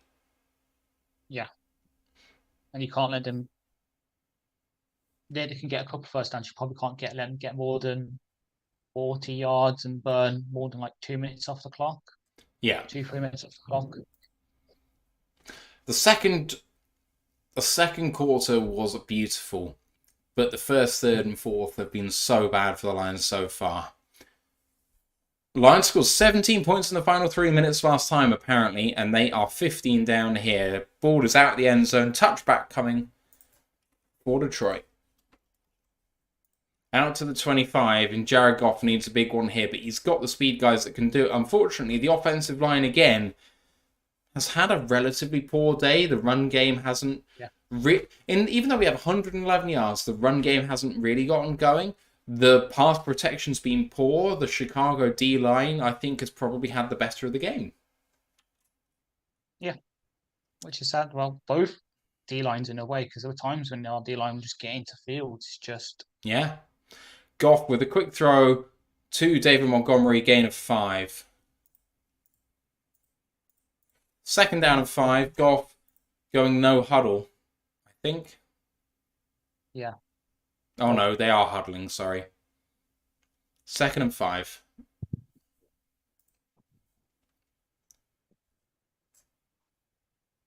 Brian Three Cushion says they are losers who think this way, Matt and Ash. They can't help themselves. They want from my perspective, they want the Lions to lose. Nice run play design. Yeah, David Montgomery, head of steam, all the way out to the 43-yard line. That is a gain of 18? 13. 13, I think so, yes. 13. It was a lovely design, and where's that been all day? 1st down and 10 for the Lions. Field doors questionable with ramping. Where have we had that before? At the 42 and a half. Handed off to David Montgomery. Delay on his run, and he gets himself almost 5 yards there. 2nd down, and I'll say 6.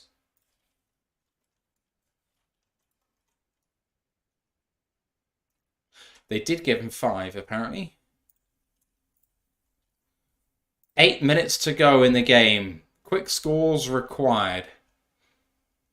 Almost at midfield. 2nd down and 5. It's at the 47 and a half. Goff takes the snap and hands it off again up the middle. Montgomery beats 2 and gets down at the 41, 42-yard line. 1st down and 10, Detroit. Bears are playing a bit soft here. Yeah. I think it's because they're expecting pass. And the Lions are just going run. They're putting their best foot forward. Anthony Fitzpatrick in the Discord chat says, why weren't we doing this earlier? And it's because they're not stacking the box as much. You have a look at their formations right now. They're just not. Yeah. Goff being empty. Bears showing pressure. 1st down and 10. They bring pressure. Quick throw out to Sam Laporta. It was tipped at the line. 7:09 left. 2nd down and 10. Guys, come on, recognize. Well, I'm obviously not saying you guys. I'm saying people on the field, guys. They're happy to let us run the ball because they think we'll just burn all the time off the clock. Punish them for that. And as soon as you recognize stuff like that, where you can see the pressure coming and you know you're going to pass, play action it. Order in with the run, then play action it. 2nd down and 10 at the 41, 7:09. Goff takes a snap, looks to throw short, then... it's not picked. It's so close. Amon-Ra St. Brown popped it up in the air and Eddie Jackson was so close. So that's twice now. The run was fucking working. We suddenly decided, let's pass it. This is back-to-back the 2 worst games of Amon-Ra's career so far. And he hasn't been bad. That throw was not quite on target, but also it was through a Bears guy's hands as well to get it there. 3rd down and 10. Lions need it. Can't not have it. Bears showing pressure. Goff takes it. Don't check it down there. Montgomery beats one man. Can he get there? He does! Gets 11. Well done, David. Well done, David. I hated that play call, Ash, but it worked. Same. 1st down and 10 at the 31. Goff with a quick snap and throw and catch to Khalif Raymond for a gain of 5. 2nd down and 5. We're killing a bit of clock here, but we're going to score, maybe? Maybe? So. Please. 2nd down and 5. 6:20 to go. 2 scores required. 28-13 Bears. Oh, what is that? Graham Glasgow doesn't snap the ball. And a false start.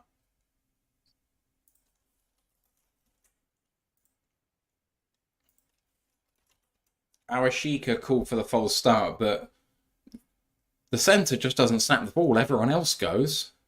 2nd down and 10.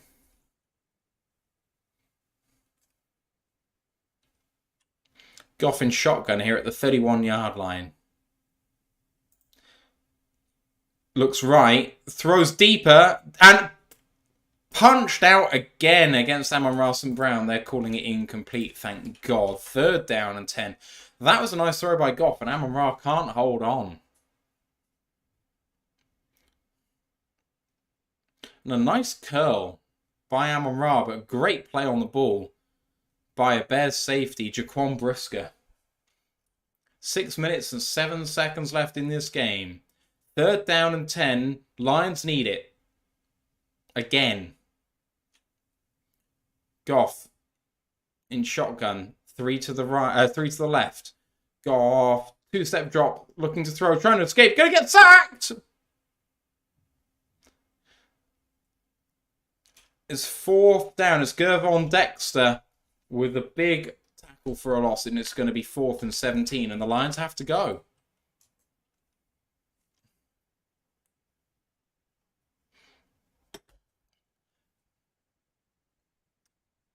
And both Decker and, was it the centre? Couldn't see who couldn't hold on there, but it wasn't good. This is the game right here. 4th and 17, 5.5 to go. Lions need it at the 38-yard line. Goff takes the snap, looking left, throwing down the middle, and incomplete. Should have been caught by Amon-Ra. It was a bit low. He slipped. And the Lions turn it over on downs. Could not hang on to that one, but maybe should have had it. Let's have a look. He slips. It's one of those.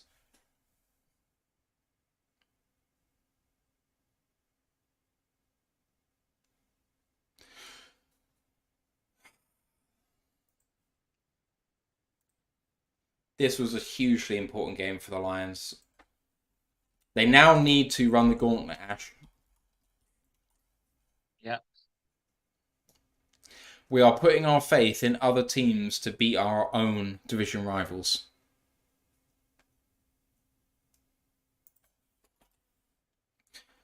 I wonder how many times Amon-Ra's had a stat line like 3 catches on 8 targets for 21 yards. And don't actually go and look, because that's just insane. But Do something, at least it's distracting me from being pissed.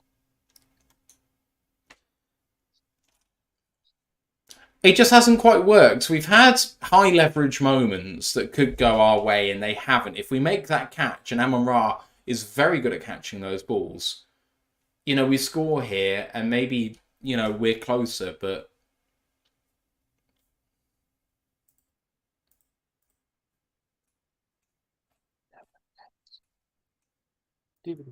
So, CJ Stroud is hurt, apparently. 1, 2, 3. 3.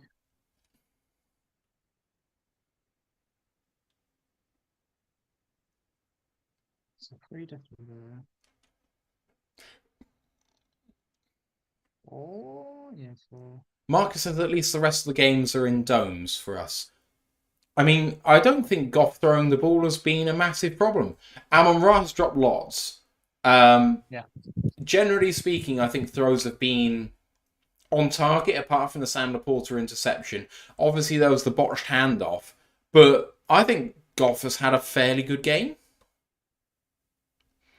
It's not his fault. A lot of the play calling is throws behind the sticks. Yeah, this game is slightly on Ben. I think it is on Ben. To answer the question, I'm saying 5 or 6.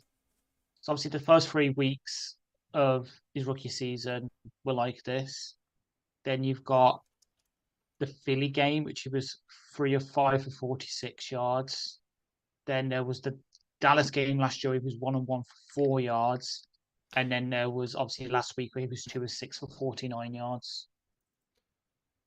Run for 2 yards on first down is 2nd and 8 as the clock runs.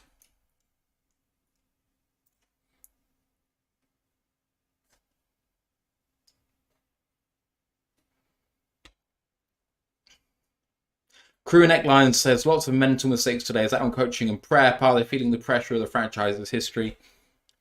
This is the position we found ourselves in lots of times this season, and we've come through the other side. I don't think it's on mental problems. I don't think it's on coaching and prep. They just haven't quite executed the high leverage situations today. Fields play action, looking to throw down the field, goes deep. Oh, massively overthrows DJ Moore, and the clock stops.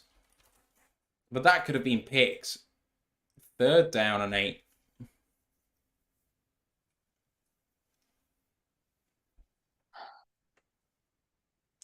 Marcus says, just feels like we're different since the bye.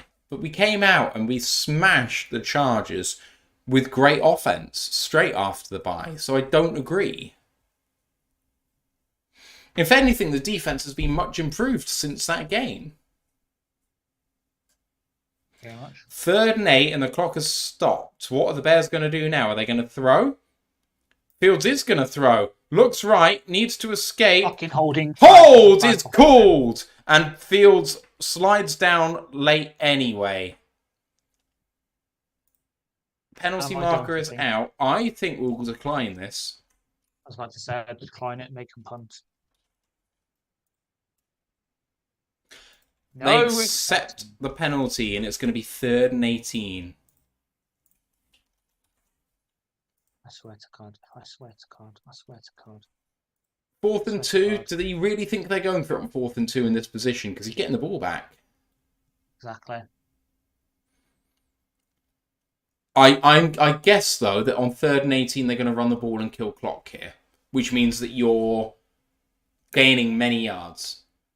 Because the play clock... Oh, if you decline the penalty, the clock stops, though, doesn't it? Mm-hmm. So you would gain 40 seconds here if you decline the penalty. Oh, no. Declining the penalty stops the clock. Keeps the clock running. That's what they just said on the coverage. Run play, up the middle, Roschon Johnson, gain of 6, 4th down and 12. So the Lions end up gaining 10 yards on that play.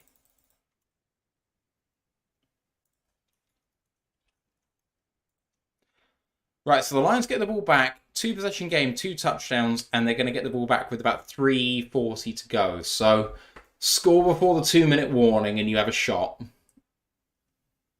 It's onside kick territory. It is. In terms. It is.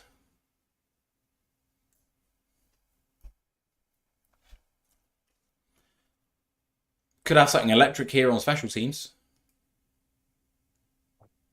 He said, hopefully. Massive punt. Lots of room for Khalif Raymond, but can't get away down at the 25.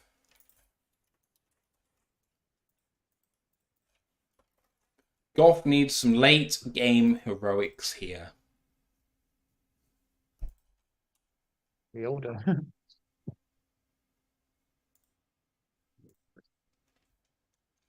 Let's have a look at the games around the league.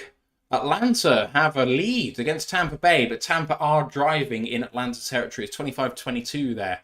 India falling to a loss against Cincinnati 34-14. Jacksonville are in the same position, 28-14 down with 10 minutes to go. Here come the Lions. Snaps taken. Goff. Throwing deep. Lovely catch by Josh Reynolds. All the way down, over midfield. 48-yard line of the Bears. Let's go. We needed that. Mm-hmm. What a ripper of a pass that is. Here we go again. Goff. Got to do it again. Under pressure. That's got to be the horse collar. It's up here. I know. Sack for the Bears. How? How is that a sack? It's so wrong. There's no horse collar rule for quarterbacks, according to the team just then. Second timeout called by the Lions.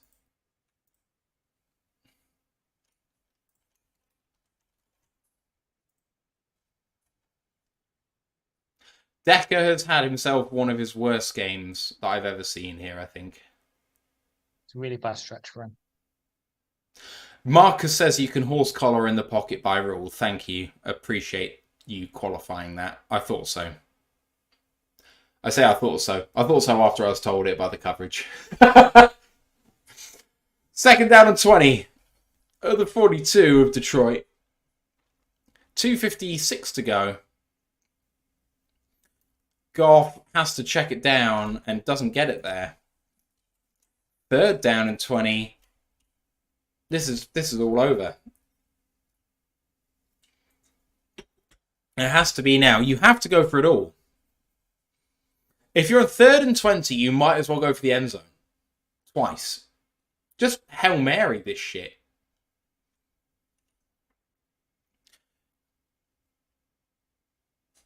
at the 42-yard line of Detroit. 0-1 personnel. Takes a snap. 3-step drop. Oh, it's another sack. Justin Jones with a sack, and Lions take their last timeout.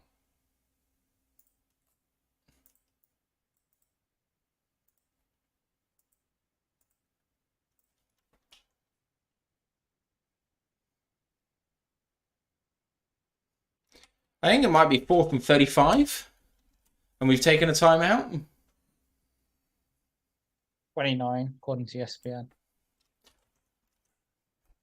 Oh, man.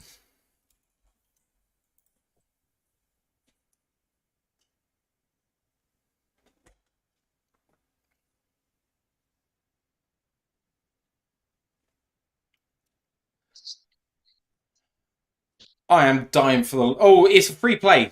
Lions have a free play. Deep pass. Incomplete, but it's going to be 5 yards in favor of the Lions.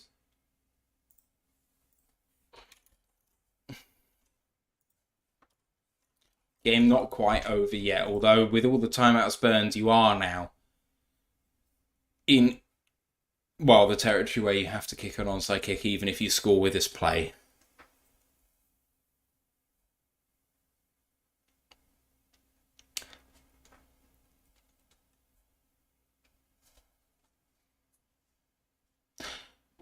I hate to do this to you as well, but I'm dying for the lose. So as soon as this game is chalk... Yeah, do it, I don't mind. 4th and 24. Goff under pressure, hit as he's thrown, and it's intercepted by TJ Edwards. Ball game.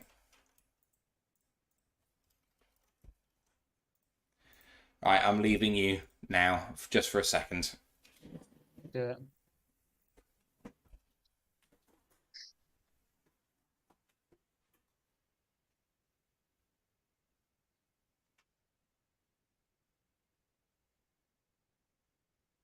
I don't know what to say, guys. Just don't know what to say. Tomorrow's not going to be pretty.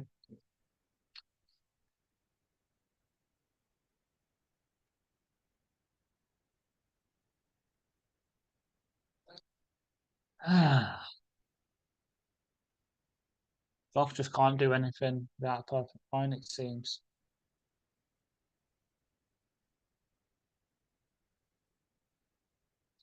Marcus, he's only gone to the toilet, I think. I don't blame him either, but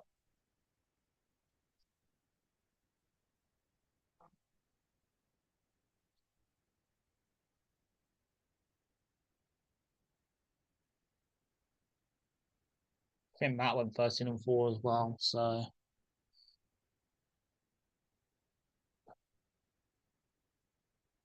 the good news is I have the perfect clip to post after this game that describes how we're feeling. Those who remember the Packers preview show might know which clip I'm talking about, but expect that to be up in the next half an hour. It's going to need to eat this entire pack of donuts and eat my feelings.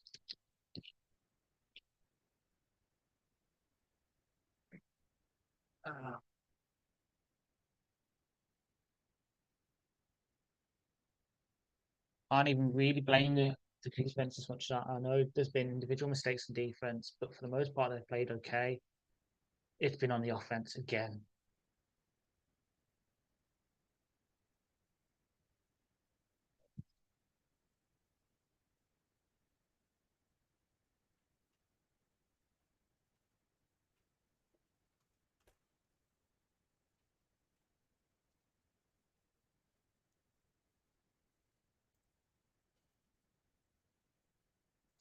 Hello. Hello. Didn't miss much. They just ran a play. It's 2-minute warning. Thank you.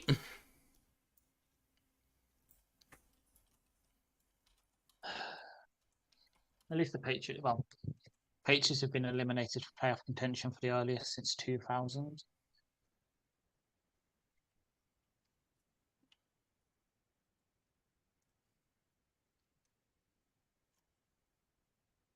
CJ GJ will probably make a decent impact in the secondary. In Houston, if he's back, according to like the DLP thing, he will only be playing exclusively on the right hand side of our line because of the way he works. His ankle can only go one way right now, and that's the way his ankle would go if he plays on the right hand side of the line. So he might have a small impact, but it won't be the same that we're all hoping for from him, I think. The one that we need to get back is Ragnow. He's the big one that we need. Yeah.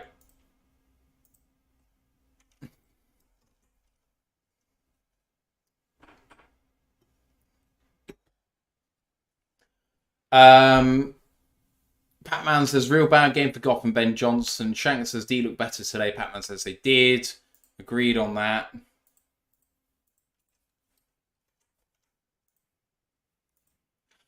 Back-to-back wins for the Bears in the first times in this era, the Matt Eberflus era. Bailey says, Eberflus has got a number, but I still have faith in you to get to the playoffs. You can still put 30 points up on almost anyone. Division games are always super weird. Toss play out here for Donta Foreman. First down Bears, ball game. Bailey, it depends what you think about playoffs and division wins and not, because I feel like Lions must go to the playoffs because of their record at the moment. 9-8 looks like it should be good enough to get there.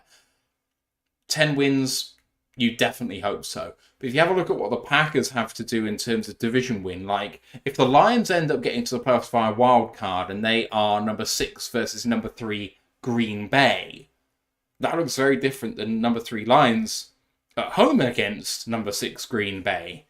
Green Bay should run the table. So it's one of those things where it makes a massive difference to us in terms of this. And we just haven't won our division since 1993. So we need to do it. We must win. And the thing is, our schedule goes Broncos, Vikings, Cowboys, Vikings. Yeah.